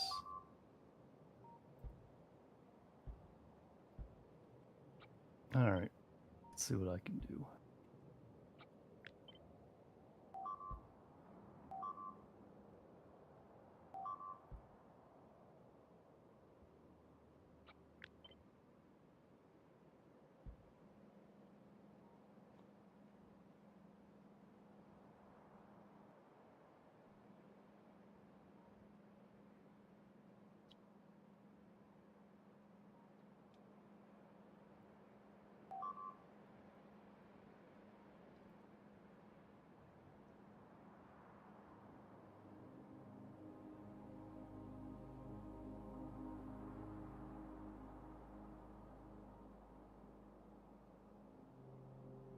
What was I doing last? Oh yeah, I was trying to build out this low density structure pipeline. Yeah. I feel that. I definitely was not avoiding that. Should be making our utility science pack so we get artillery. Then I wouldn't have to be going through this whole mess. Nah.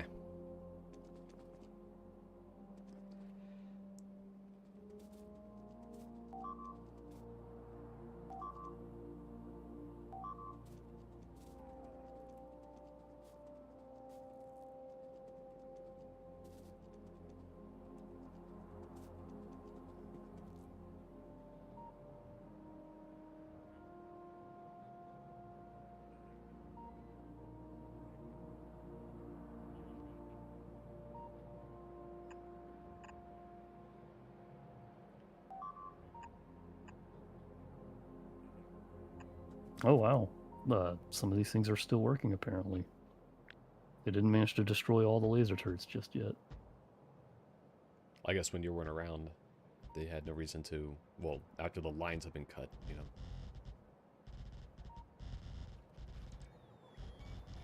It's more like the amount that we're actually reaching, it was just not enough. Should be able to make quick work of these guys. I've got plenty of resources to throw at them.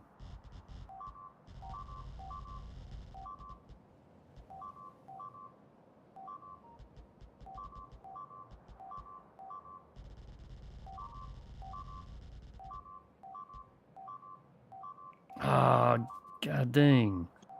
I accidentally walked into the acid and it almost killed me.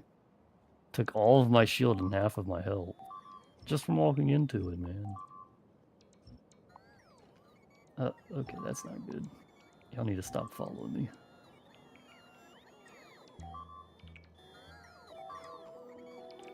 Oh, okay.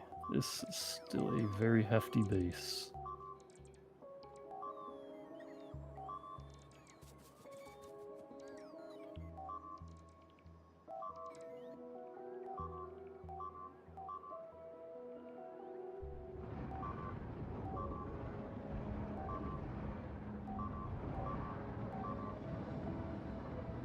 That's funny. If you just build right on top of, like, the dead bases, they just disappear.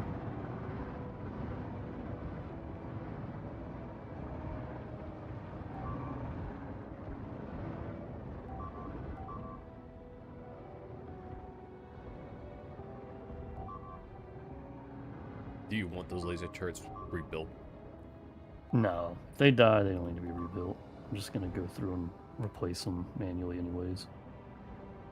Alright, because I'll It's get rid of your quicker. ghost for you. Yeah, I appreciate that. You don't have to, but It's the only thing I can do from the map over here anyways. Plus, like, I have most of my stuff on auto going right now. yeah. I mean, I'll take the help.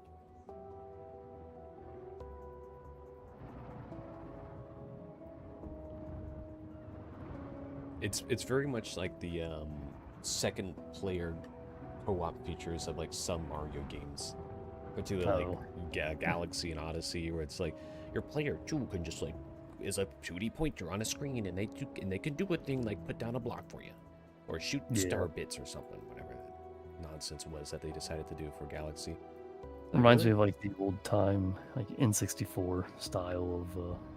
Well, actually, a lot of the N64 games were pretty good. I think it wasn't until like the later consoles that we started getting to like the half-assed multiplayer. I'm thinking of like Crystal Chronicles, that kind of thing. Do you want to train? I guess you're kind of want to train for that rail or that stuff. I wasn't even thinking of using a train, to be honest, but it probably would be pretty helpful. Just need a train and then maybe have the port end in that area. And I can offload it there with the remainder amount. How much more do you want to be on tonight, seeing as you got to get up early? I was thinking of maybe start wrapping it up in 30 minutes. Yeah, then do the train next time, then add a tag. Or however long it takes me to finish this, but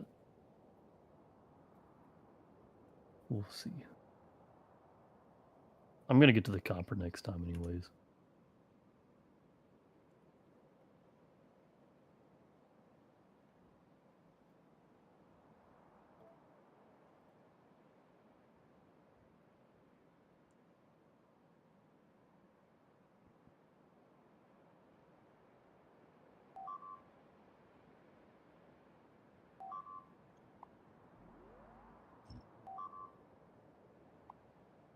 All right. Apparently there was a base over here by the copper that we hadn't even discovered. Must have grown relatively recently. Yeah, there it is.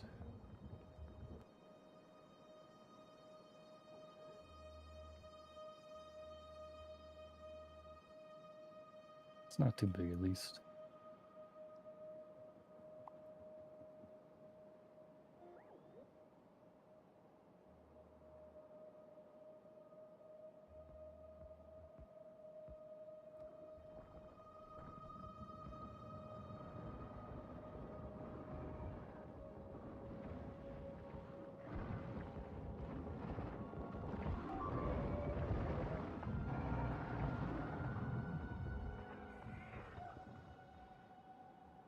Well, it was simple enough.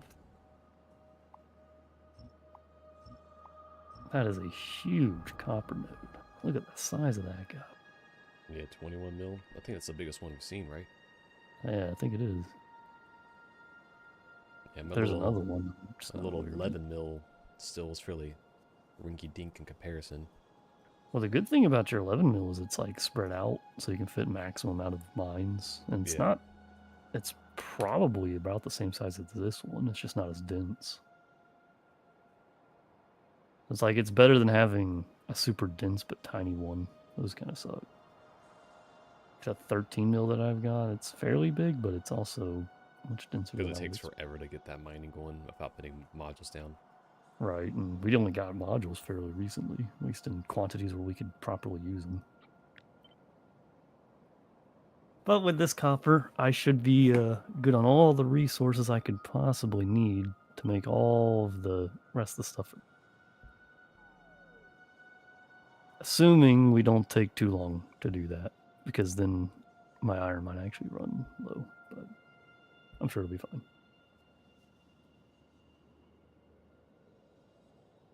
I've got a total of like, what is that, 18 plus 10 plus 6? I have 24 million iron tapped right now.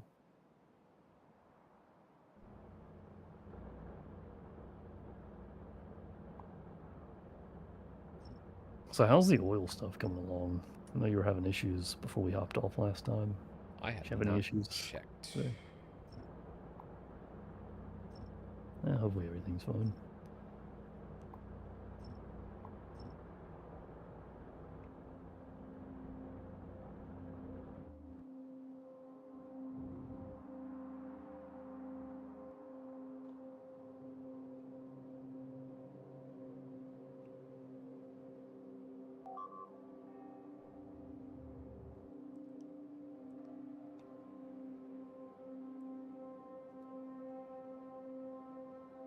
You know what? I might need to clear some of the like nearby guys too. Man, I didn't bring enough grenades. There's a request chest, isn't there? I think you do the logistics chest and then you somehow request into that. Okay. So it used to be like a special separate chest. I know you just do it inside your your ask piece, but like you've been doing. Yeah, I need to put it like I need it in a chest so that way I can be like, hey, give me 100 grenades or whatever in this chest, and I can come back to it. Because I need grenades to clear the area, but I don't like I need to kill these aliens first, so it'd be nice if I could get the grenades on their way while I kill the aliens. Well, let's see, I'm about to learn. I do know it was a thing in the past. I don't know if they just like decided to get rid of it.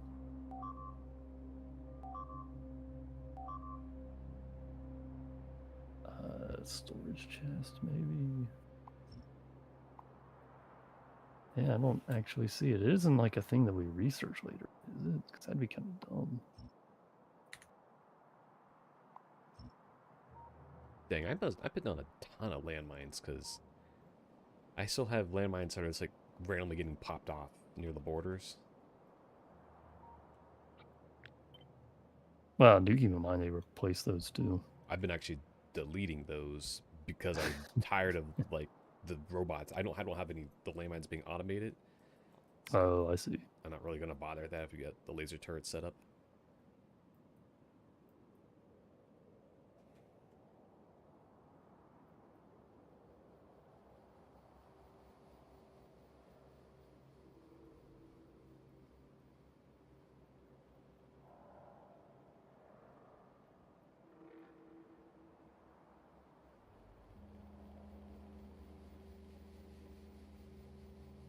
Oh my god.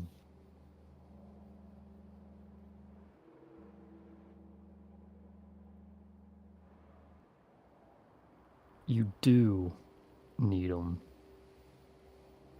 Need what? You need yellow research, 500 of it, to get the request chest. Oh, so it is a different thing. It is.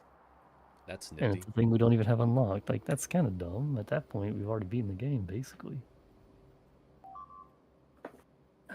Okay, well, that's not really sure how to work with that. Guess I gotta go manually drive up and get some grenades.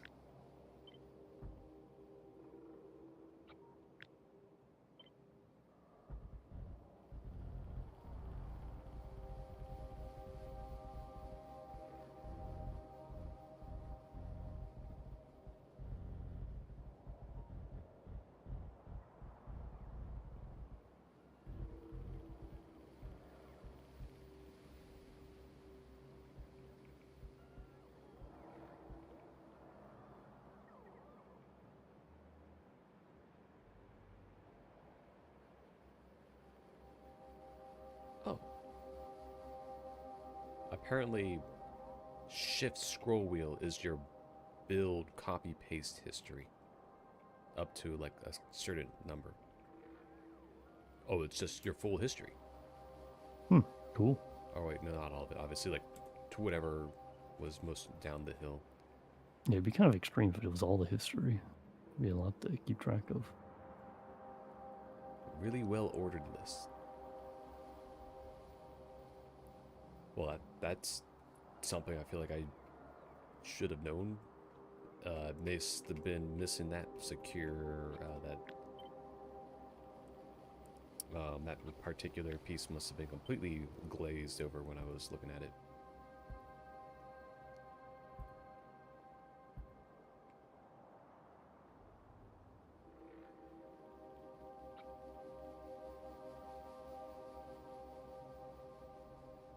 All right, I should have plenty of stuff now.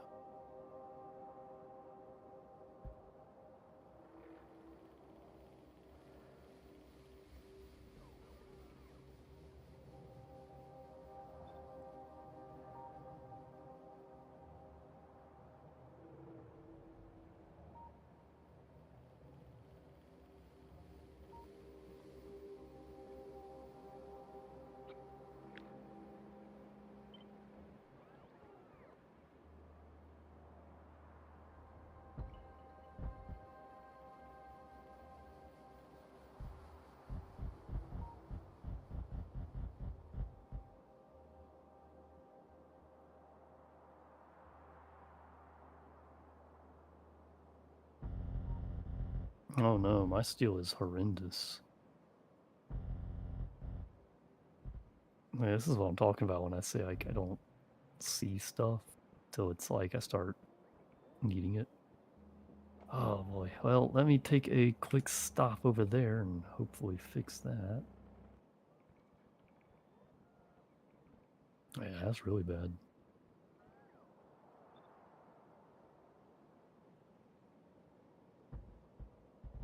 Whoops.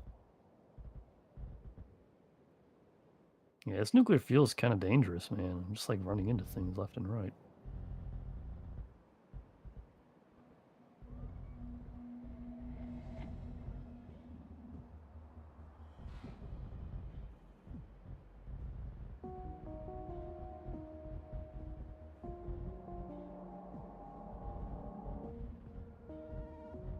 It surely is the advanced level of power that we need, but don't deserve. I think we worked very hard to deserve this. Thank you very much. That we can't control and maintain and sustain ourselves. That's very accurate, yeah. If I keep saying one of these, they'll eventually be true.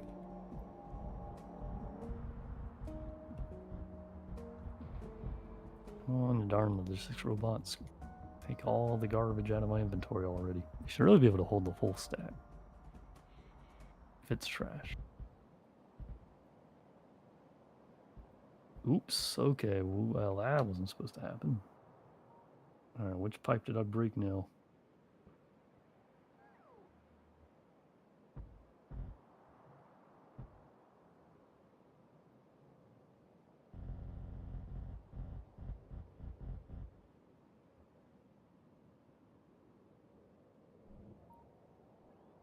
Oh man, look at this. These things are all on like the old stuff. Where are you? It's like got the old You conveyor haven't belts. upgraded those? They have the old conveyor belts, so no, I never bothered, I guess. Make some changes real quick.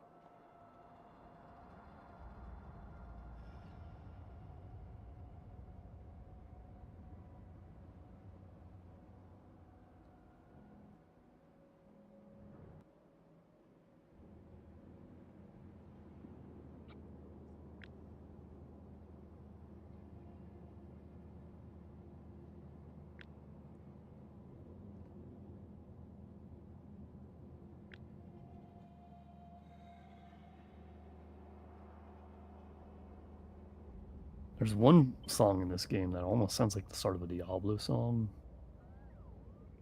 Do you know which one it sounds like? Because I actually kind of know the names of a good chunk of them. The Diablo songs? No, no, the songs in this game. Oh, no, I don't know the name of the song. It's only like one brief moment too. It's just like there's a almost like a choir begin. I think it's actually the beginning of the song too. I think I know which one you're talking about. I think it's called Sentient. Sentient. I might have to look that one up. It's neat. But, All the songs are named in the OGG files of the in the game folders. It's convenient for listening to the music when you enjoy it. I was gonna say, don't see that happening all too often these days. The ones that come to mind. So like, the pollution song only plays when like a pollution level is reached, and that's the one that goes. Dun, dun, dun, dun, dun, dun, dun, dun. It's really short. Dun, Yeah. dun, dun, dun, dun, and it kind of sounds like a little. Anyways, that's that one's a good one, but it's a shorter song. The songs are really not that long. Yeah. Let me just go to like that real quick because I have that saved in my music files on the shortcut. Oh boy, look at them go. So, obviously main menu. It's main menu. That one's a good one. One of the ones that's kind of like weird and trippy is World Ambient 6. It's so different than the other World Ambient ones. That's one where like when you're out like away from your factory and that plays. Turbine Dynamics. Often.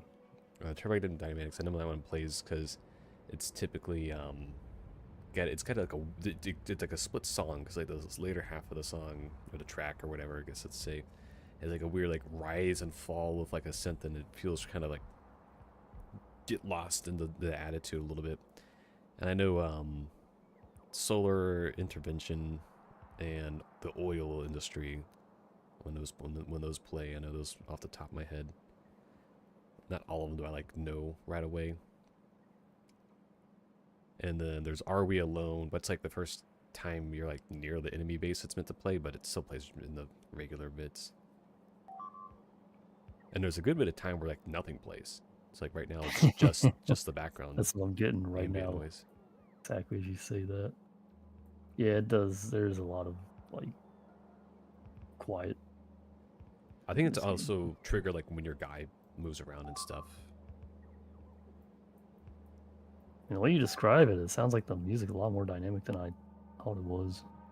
Yeah, like the track that's playing right now is it's either After the Crash or Solar Intervention. No, this one is Are We Alone? I mean, you might be getting different music than I am, so. Yeah, no, it's not. That was not Solar Intervention or. Do. I know that one. That's Lavender Town from Pokemon.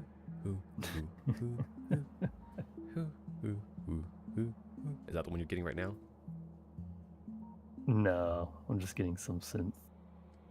I guess we do have different tracks being played. I actually prefer the song that I'm getting right now, probably among the most. One of the more like synth ambience, which I do enjoy sometimes.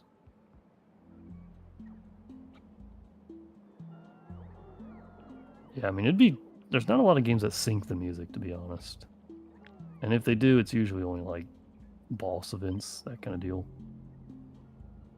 It's like anytime there's ambient music, it's very, very rare that we ever see that music get synced.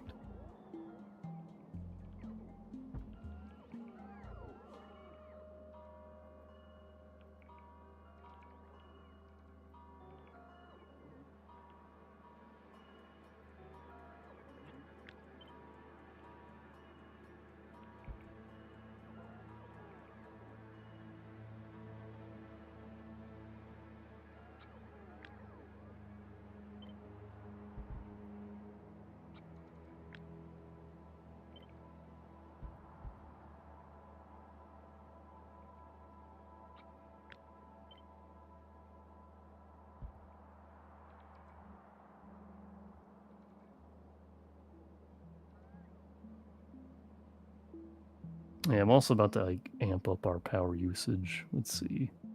Well, we're barely The- tapping into the turbines, and those can be I actually expanded. haven't been watching our power usage, so I don't know what is going on here. But as long as you got the steam turbines, at least at a reliable state, I think we'll be okay.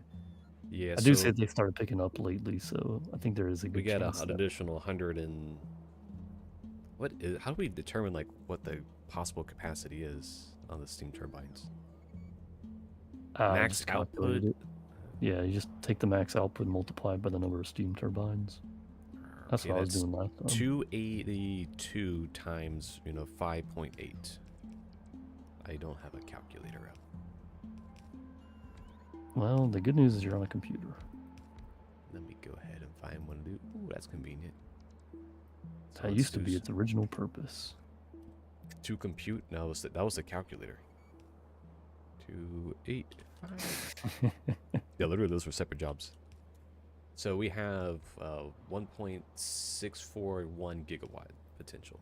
So that's a good chunk more than the potential solar capacity, or unless I'm reading that wrong. Wow, you've really been amping up the production. Oh, which part? Oh, never mind. I think we've got accumulators that are taking charge right now. No, we don't. Wow, okay. We're using 1.2 gigawatts. We didn't used to use that much. Oh. It's our assembly machines. Our assembly machines have quadrupled in power because of the modules.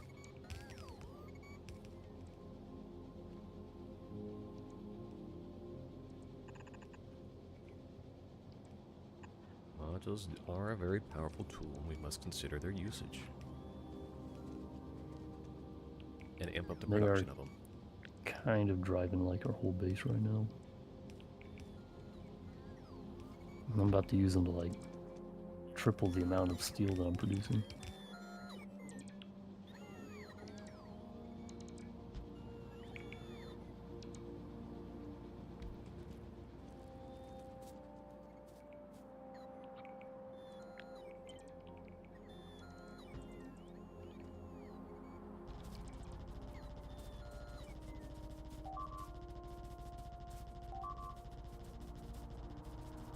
I always thought it was a little odd that my steel was somehow keeping up even though I was like never upgrading it. Until you look at the modules for doing all the work. No, I didn't even have any modules in the whole steel pipeline, which is why I thought it was so strange. Turns out I just never really needed that much steel. All of my things were like just not using very much of it. And now that I took like 1,500 laser turrets, suddenly I need steel again. Sacrifices had to be made. I'm learning something new about my base, that's all.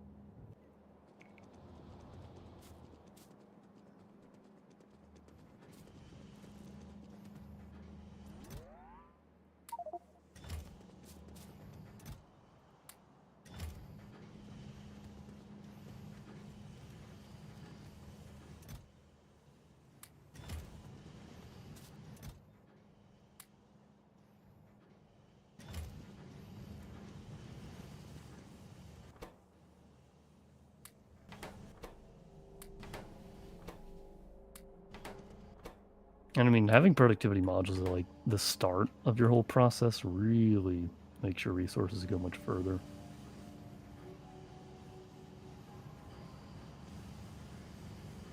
It's like you're talking about getting an extra 40%, or actually, let me see. Okay, an extra 20%, or an extra 20% ingots or plates, and an extra 20% of like steel. You know, you're getting a pretty solid margin of just extra resources.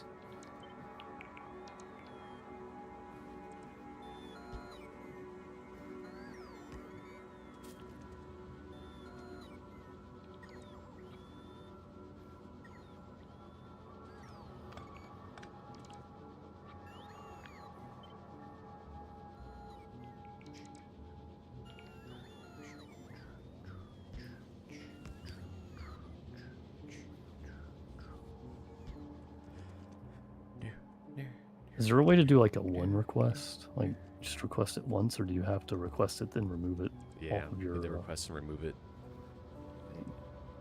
Alright, I guess that's fun.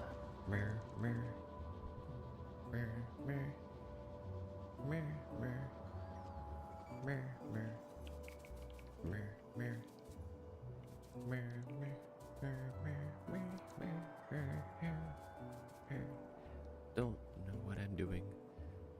Yeah, you don't have to sing to me. I'm not hearing the music. It's very grating. I feel like I have been insulted.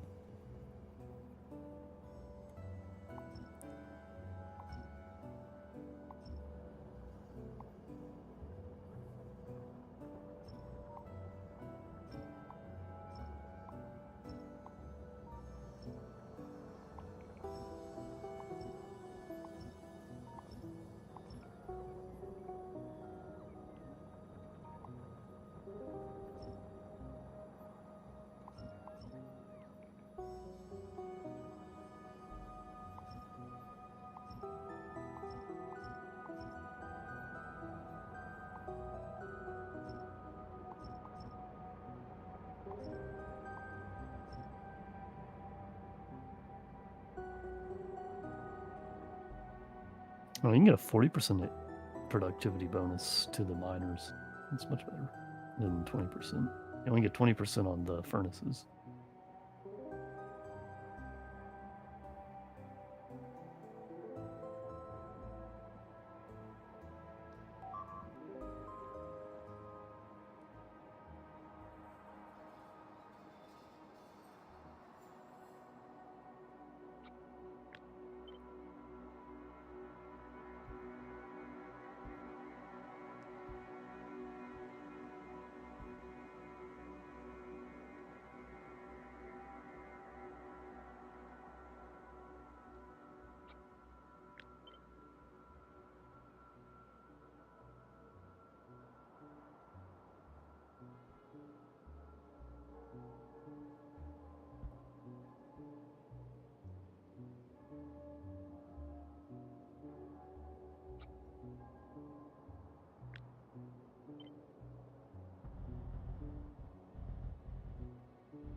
Logistics request disabled. Oh, well, that explains some things. Wondering why I wasn't getting my darn modules.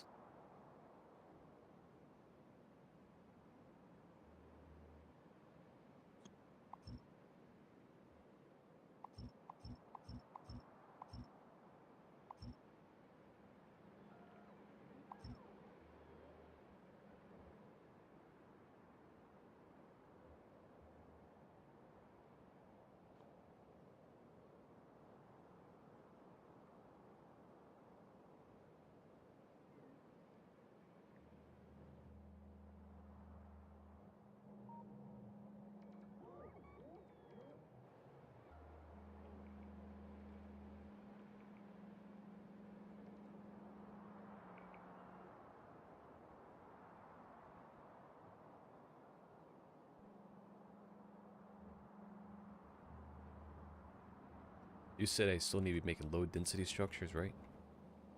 Yeah. I mean, you can probably beat me to the production of anything of the utility science. You're gonna have to start that research, but I'll probably come through and give us the volume on it. At least that's the plan.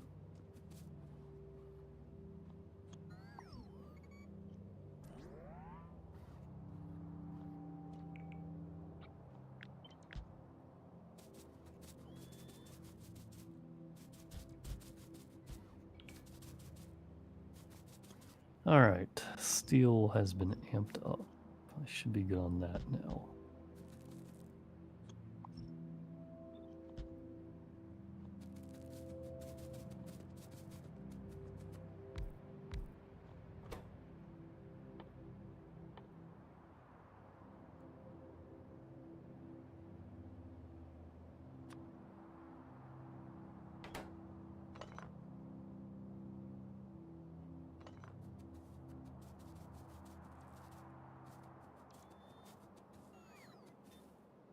Wait, what the heck?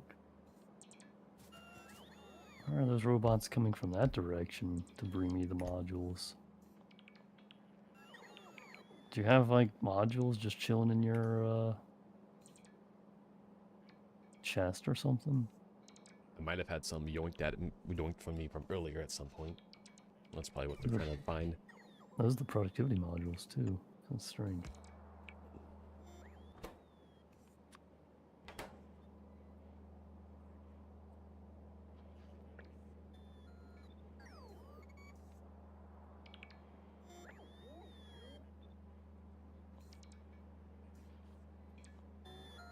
I must remember how to actually put stuff on to production pipelines.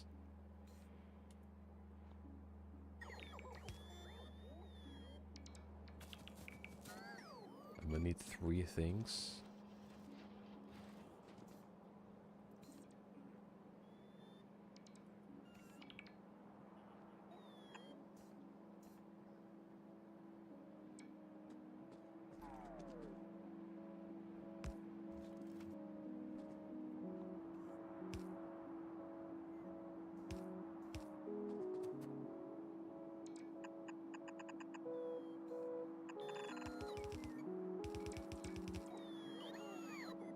You know, we were talking about music, and it kind of reminded me of, like, the strangest thing that I learned.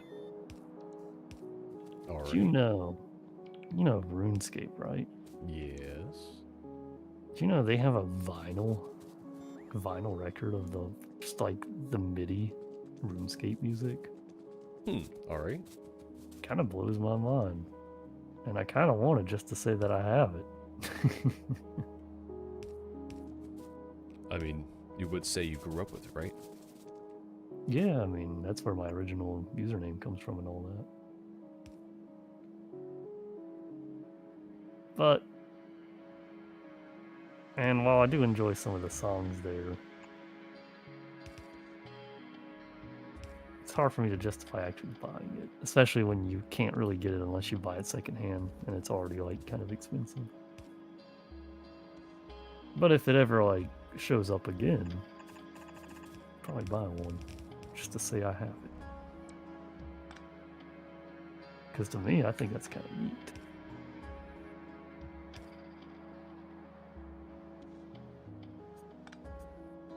There's also something interesting, like, will the video game exist in 20 or 30 years? And it's pretty impressive that it's been going on as long as it has, but it's only been, what, 17-ish years or so, which is quite a while for video games. But at the same time, it's like 17 years, I might be around for another 40, you know what I mean? Yeah. Is this going to be one of those, like, last into the memories, deep into the zeitgeist? Only remember, when parsing questions by, like, Gen Gamma YouTubers or content creators of the sorts. Right, like, this ancient game that my granddad used to play. It'll almost be like a physical record of something you personally know, which is neat because we don't get very much of those these days, to be honest. Not in video games anyway. that's all kind of been converted to digital. And especially since it's considered like an MMO, it may not even be like resold. Not to mention, who knows if there will be a huge paradigm shift in like operating system software, where, you know, just like how MS-DOS games are kind of incompatible until they made like DOSBox and stuff. Yeah. Could be the case with Windows 10 or 11. Maybe Windows 33, 20 years from now or whatever. It's incompatible with the games today because the graphics drivers are completely different because the graphics cards are no longer what they are. You know, who knows what it could be. Yeah, completely different product. The point is, a physical vinyl record is going to be a physical copy of, and it is just the music, but it'll be a physical copy of that. So it's sort of like memorabilia.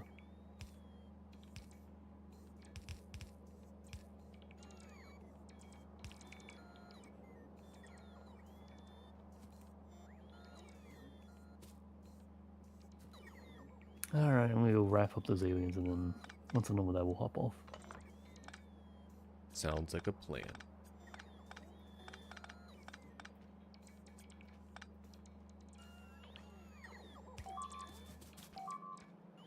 Plastic. I never got plastic up here.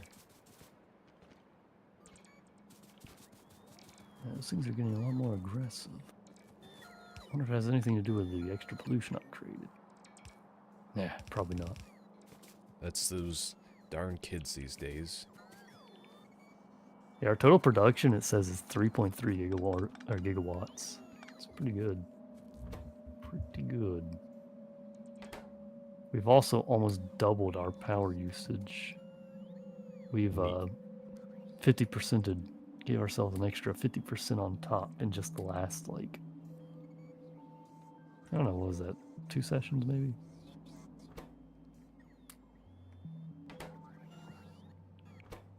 One session actually. This session. That might have been me. I've been putting modules in every machine I've seen today. So, whoops.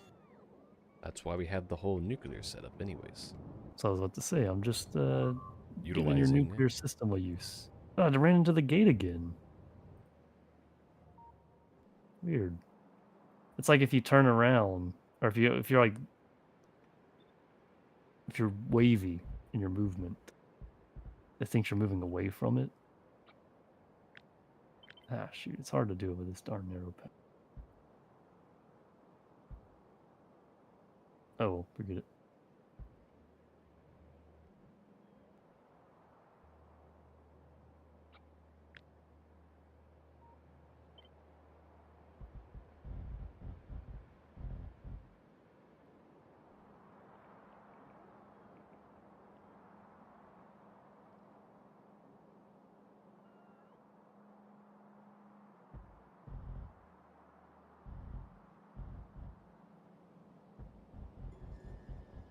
Well, I guess if you want that 20 million iron, I guess you can have it if you do need it.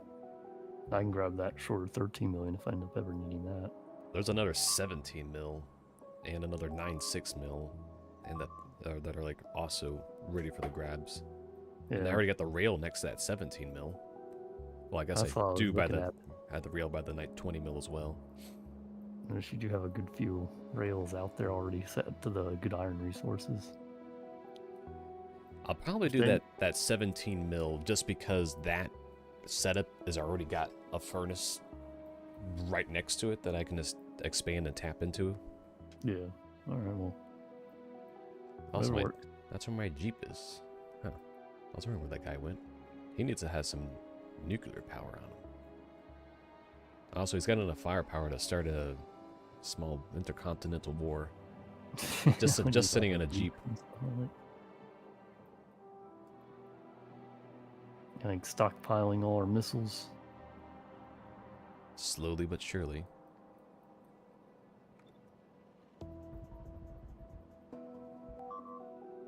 Look, I can't help you, robots, if you just literally go trying to get yourselves killed.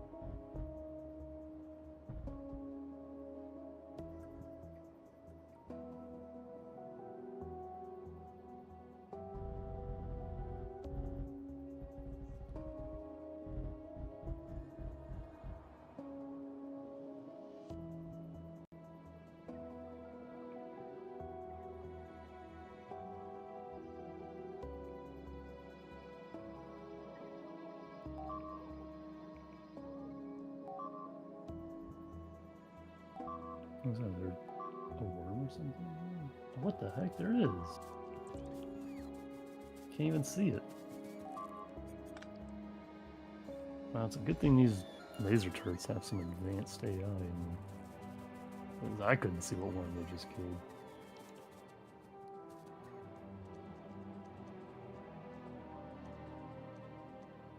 Okay. It's one of them.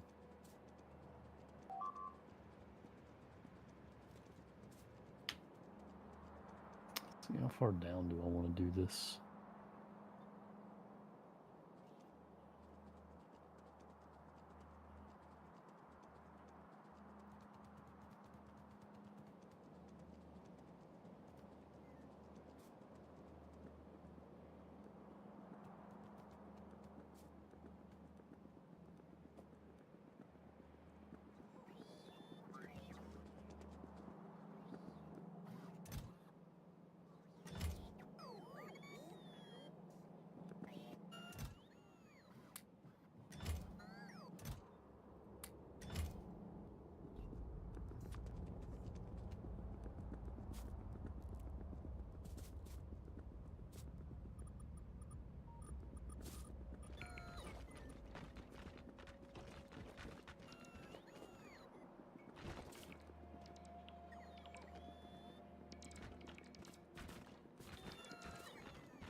Yeah, thanks for removing all those to be rebuilt laser turrets and stuff. That's actually helping me deconstruct this a lot quicker.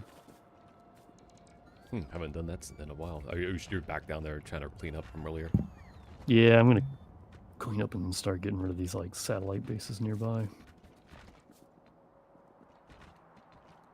Maybe put down the start of the robot and radar system that we usually do. It's been a long while since we've actually like added on to the base. Haven't had a need to. That's true. We did actually capture like kind of an enormous area, to be fair. It's kind of surprising that we managed to fill it up. These darn robots every now and then are like trying to sneak out.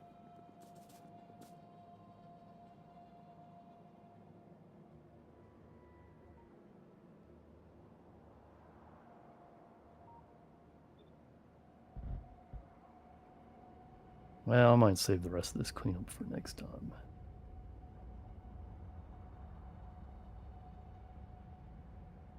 For now, I want to get rid of those alien bases.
Oh, are you kidding me? No. Is that base? Oh, never mind. I thought the laser turrets that showed up red on the map were another base that just spawned. Say, dude, that's ridiculous. They should not be able to spawn that quick. But yeah, it was just my laser turrets.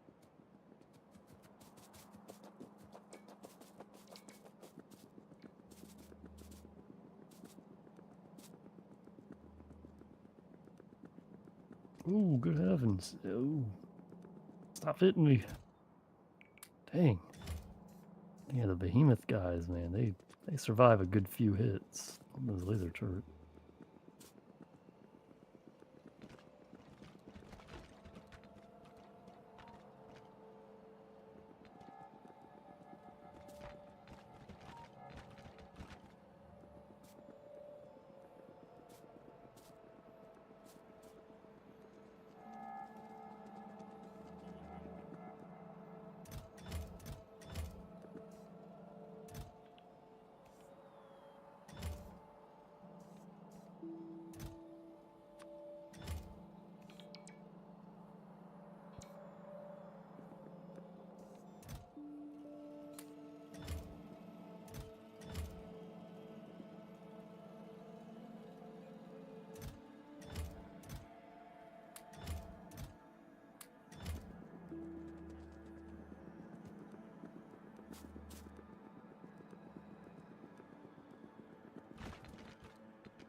Why is this one dude just like slowly crawling up north?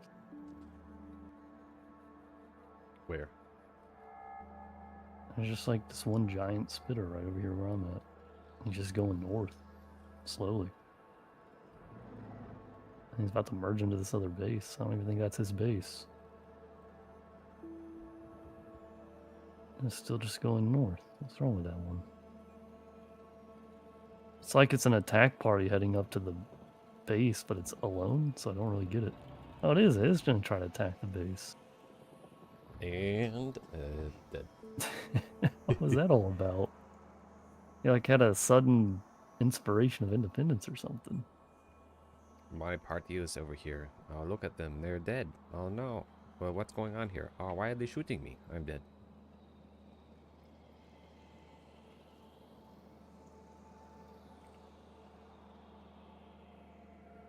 Oh. Oh boy. That ain't supposed to happen. They triggered him.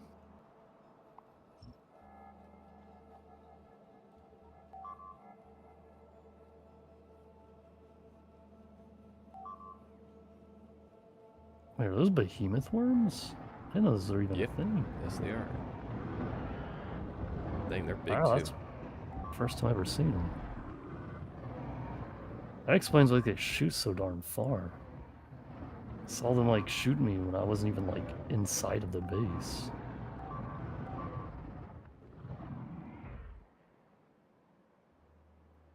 Okay, well, that base is wrapped up. You got oil out there too. I don't need it, but you're right. That's actually some really high yield oil. I've got other oil though within the walls. I mean, so do you actually. You've got like way better yields than the one near you. Way better yields than the one you're using, I should say.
Yeah, imagine if trees could obscure the laser turrets. It'd be a huge problem. These attack parties would be like hidden. Functionally.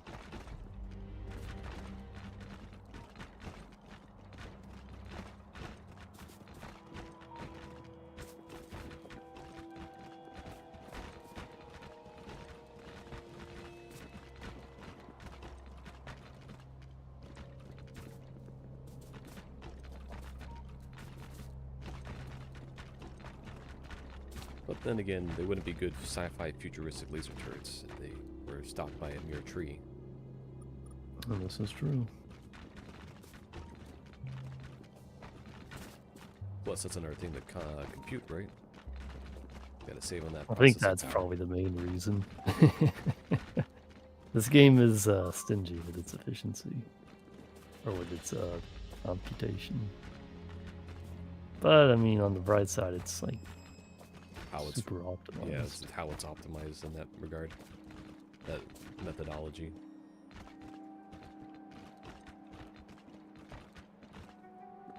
I mean, as a programmer, I really admire the person's ability to like do some of the stuff that they can, like the transport belts. That kind of blows my mind. Yeah, they could literally say, go up to any big tech company and be like, I made so-and-so game. And they're like, get in here. We got a problem Oh, that you know only it, you can man. solve right now. Know it. It's like the nothing better resume-wise. That said, I doubt they need another job because I'm sure they can retire off of how much they made on this game. It's a world-famous game, after all. I mean, let's be real here. That's every, like, programmer's big dream. It's like, I made something so phenomenal. I can just put that casually on a resume. I made such and such. And everyone would just like, no. Yeah. Although my dreams don't usually involve applying to a job. Oh, they usually involve just instantly retired, max rich, super wealth. Born rich. That'd be nice. Trust fund babies. My job is retiring in Europe. That's my job. Why That's my you're dream job. Oh, that's an attack party. Hang on. Quickly surround myself in turrets before they show up. trying to get yourself one of them fancy French girls? Can't speak French. That'd be a pretty big problem in a relationship, I think. Fancy English girls? I was so tempted to do a really bad Cockney accent, but I can't. I definitely cannot. So, That's the gotta practice a little bit accent. Baldur's Gate 3 does a whole bunch of that. I don't know what it is with fantasy games and like using the British accent, but it just Yeah. reeks stereotypical empirical rule. I mean I wouldn't go that far, but yeah, something like that, yeah. I mean, let's be real here. We all want that Aussie accent. I think it comes from like, oh, you know, Britain was like medieval knights and all of that. Fantasy's kind of loosely based on that like, era of medieval. But if you Stuff. were to do that, you would just do, you know, medieval German. Yeah, I was gonna say, but that's the thing. Like, the accents back then weren't the English accents we have today. Yeah. So like at that point, the point really is just moot.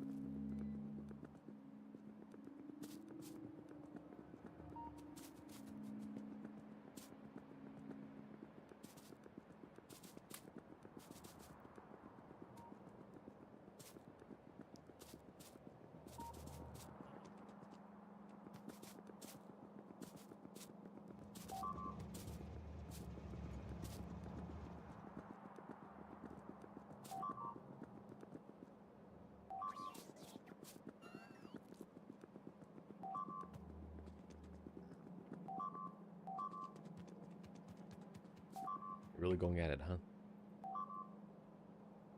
There's no better way. Spidertrons. That's not really a way right now, though. It is the way. It is the way. You're right. people are not there yet. Still waiting on you to get us that research. Yeah, you'll get it when you get it. Actually, I kind of couldn't figure out how to get plastics up there without thinking. Well, that is sort of a requirement of the game, to be fair. I hope what I just put down works. Let me check. Ah, shoot. You know, like route 5 different resources on just one thing. Would be unfortunate.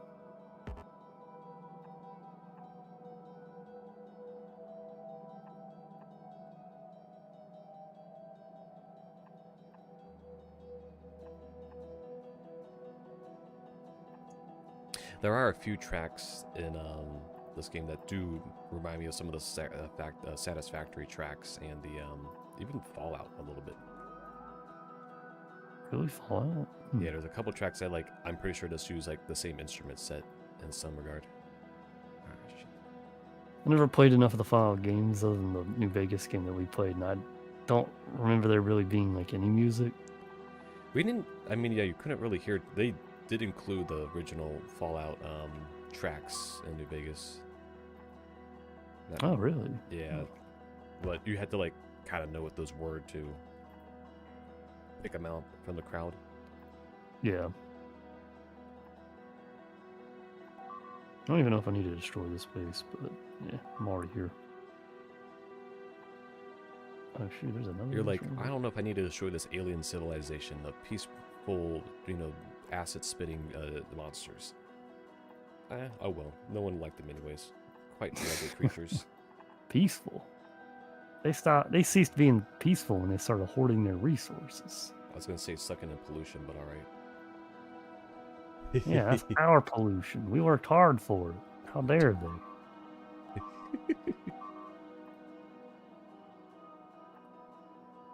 You think that pollution just makes itself? Free pollution. Stop biting me.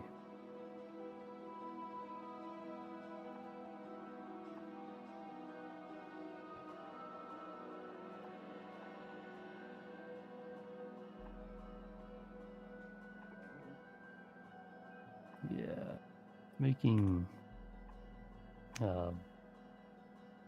repair kits is like a requirement of doing any of this. I ran through like 300 in no time.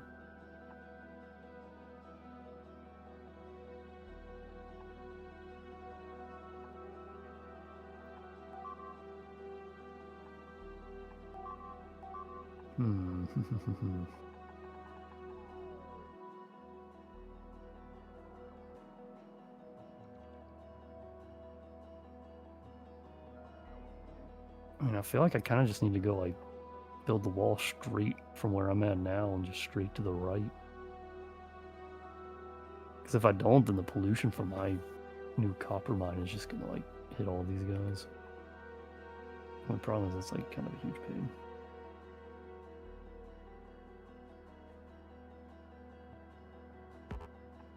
There's another big base in between there and I don't want to deal with it. It's just a small bases would be no problem. I might leave the cleanup for next time. It'll give me something easy to like jump into. And by cleanup I mean the remaining stuff. Otherwise I see this taking like another 30 minutes, 40 minutes to complete.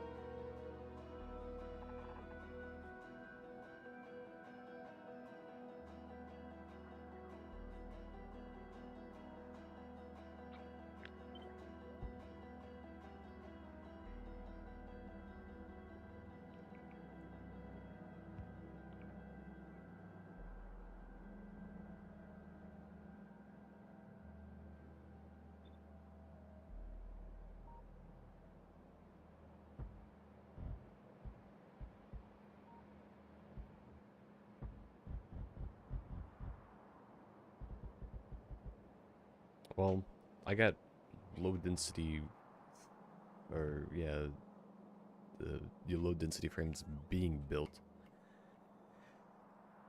Technically. That's a start. And what do you mean technically? Are they just like I think that's super slow or scalable, but something? I didn't actually confirm the pipeline because I'm using splitters on. I guess that works. Yes, I think that should work. Hopefully it doesn't break. Wait, what? There's no power? Oh. Totally forgot to hook that up. Oh, I don't have robobots going that way. Dang, that's a kind of an annoyance.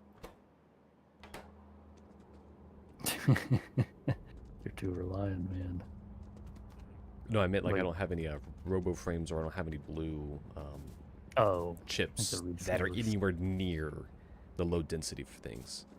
It's interesting how that always happens, isn't it? Oh, yeah. It's almost Like you can't well, foresee building that, hours in advance. yeah. It's just like so many of these resources are mix and match that it's like inevitable. If it's not that, it's gonna be like the next thing you try to make. Suddenly that stuff is on the other side of your base. I suppose it's going to be easier to make the science packs down towards the blue chip production that I have.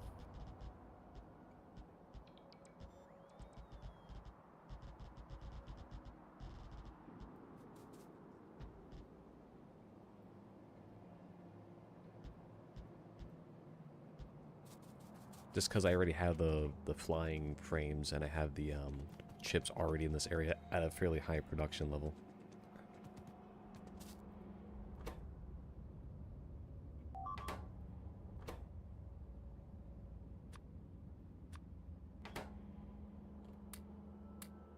And I've got roboports being pasted around.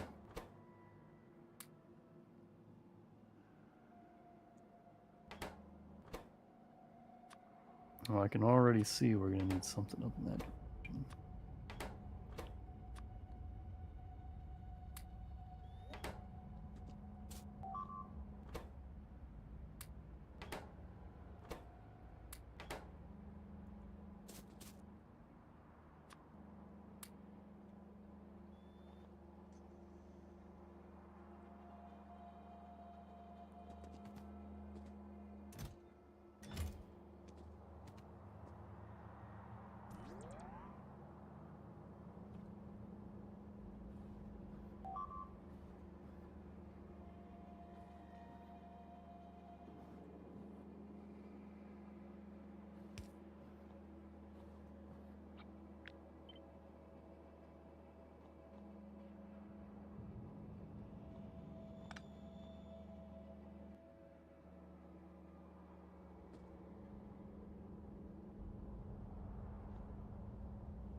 Yeah, this time I actually put turrets along the substations, and I made a line just in case the aliens try to like build a base while I'm trying to destroy them, because that happened last time. It was kind of annoying.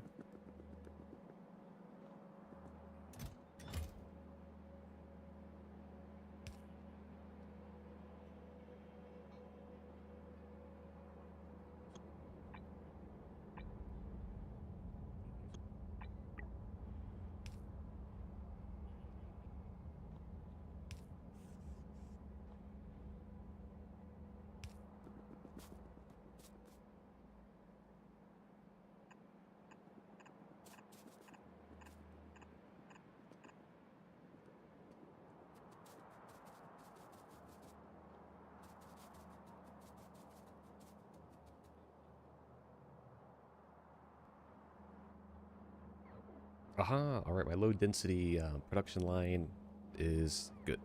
Alright, I guess I should scale that a good bit since it's... How do I scale this? Yeah, good luck. I hope you have plenty of copper. Oh, I got the copper. Because I just don't have the intelligence. I need to figure out how how many of those conveyor belts you need for throughput. That's tricky when it comes to low density structure.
Oh, let me just get down here and start building the over there to the bigger base, and then I'll stop when I get over there.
Yeah, we really need to take care of those bases that are on that like bridge, land bridge.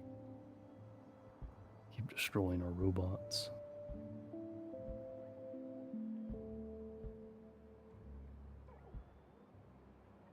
My robots.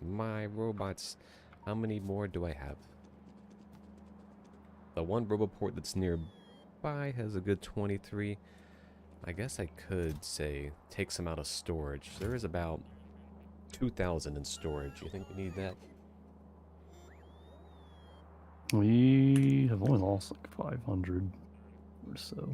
Out of the 13,000.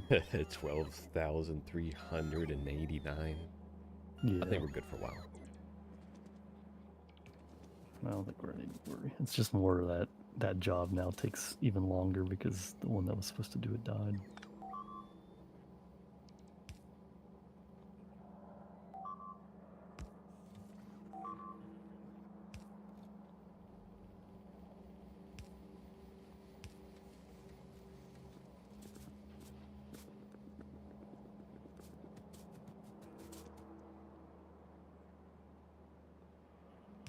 Well, this will be the first territory that we've claimed in quite a while.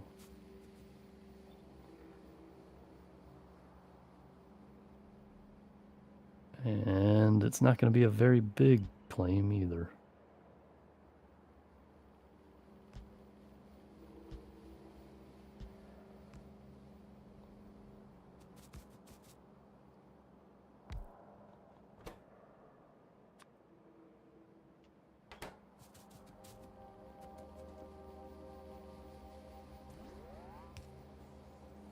Yeah, there's something I find enjoyable about these type of games where you go from like having pretty much nothing to being pretty abundant in resources.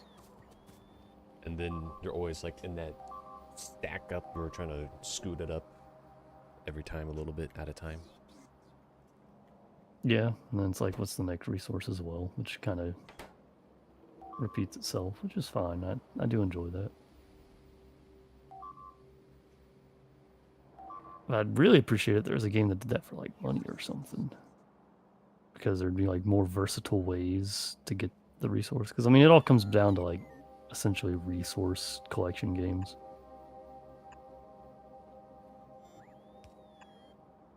But like the benefit if you had something like money, I mean, it doesn't have to be money necessarily. It could just be a bartering system, but you're very unlikely to ever find a game that does that.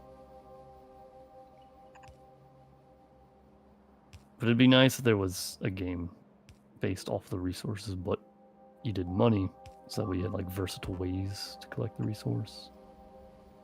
Instead of like delegating yourself to this tech tree type stuff. I think I get what you're getting at. Might have to see that other on paper. Alright, well, I'm at a good place to stop, so I'm gonna hop off here. Did you need any more time, or you good for me to do a hard save? My next thing is just gonna be pulling that conveyor for the science packs down here. I mean, I can start getting those built, and then I should be off to the races. So I just gotta get the low densities down here, then the yellow ones are under production. And I have pretty good vertical scaling to go do that. And lots of places where have you noticed the ever expanding, concrete floors? I have. They look very patchy. Yeah, the robots they get it done eventually. I've actually started even surrounding the north side of the wall with concrete slowly as it gets produced. Nuclear is going quite comfortably, and I have room to scale my copper to plate production, so that's always good. And then I have room to scale my low density frames, surprisingly all within like the original bounds of this area. Eventually, I think I'm gonna get to the point that I will not be able to cross the monolith, the omnibus, excuse me, too easily with the space left.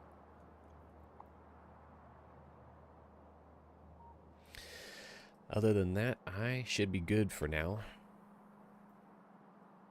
The space is coming along pretty well. Ooh, that pollution map. Yeah, don't look at that. Surprisingly, hardly any pollution around my nuclear facility. Pretty nifty, You're up huh? there with me now, with like the massive red spot. We've actually fused. Yeah, it's kind of interesting how even that old area where that steel is being made. It's because of the modules. Only your section has modules, so it leaks out. Well, you've got some modules, yeah.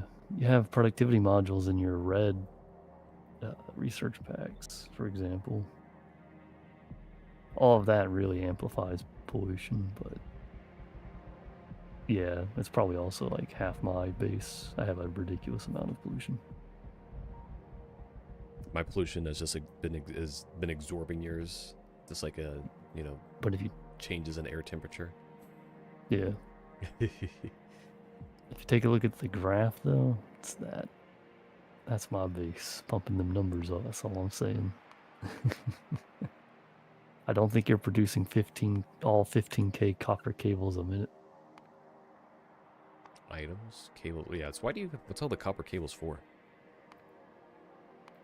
You can see all of that's just to turn copper into cables to turn them into green circuits.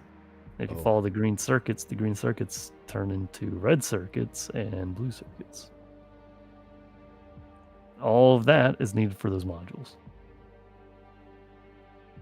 So it's sort of like a pyramid scheme where all those resources are being used to make modules, so I can make more resources to make more modules. Interesting little conundrum there. It looks like your module bin is actually full. Yeah, it is now. Not the productivity modules though. So long as the like other ones are filled, then the productivity modules get priority. They start going pretty fast. Like I'm liking the speed they're being pumped out right now.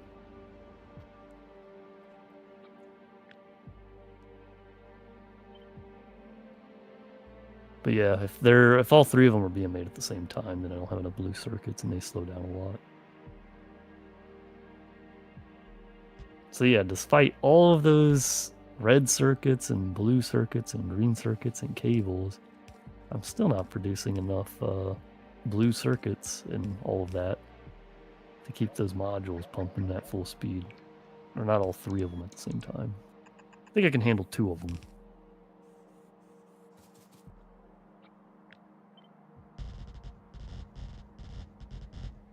Anyways, let me do the hard save. Neat. Might as well save the game myself. Always a good idea to keep a spare copy.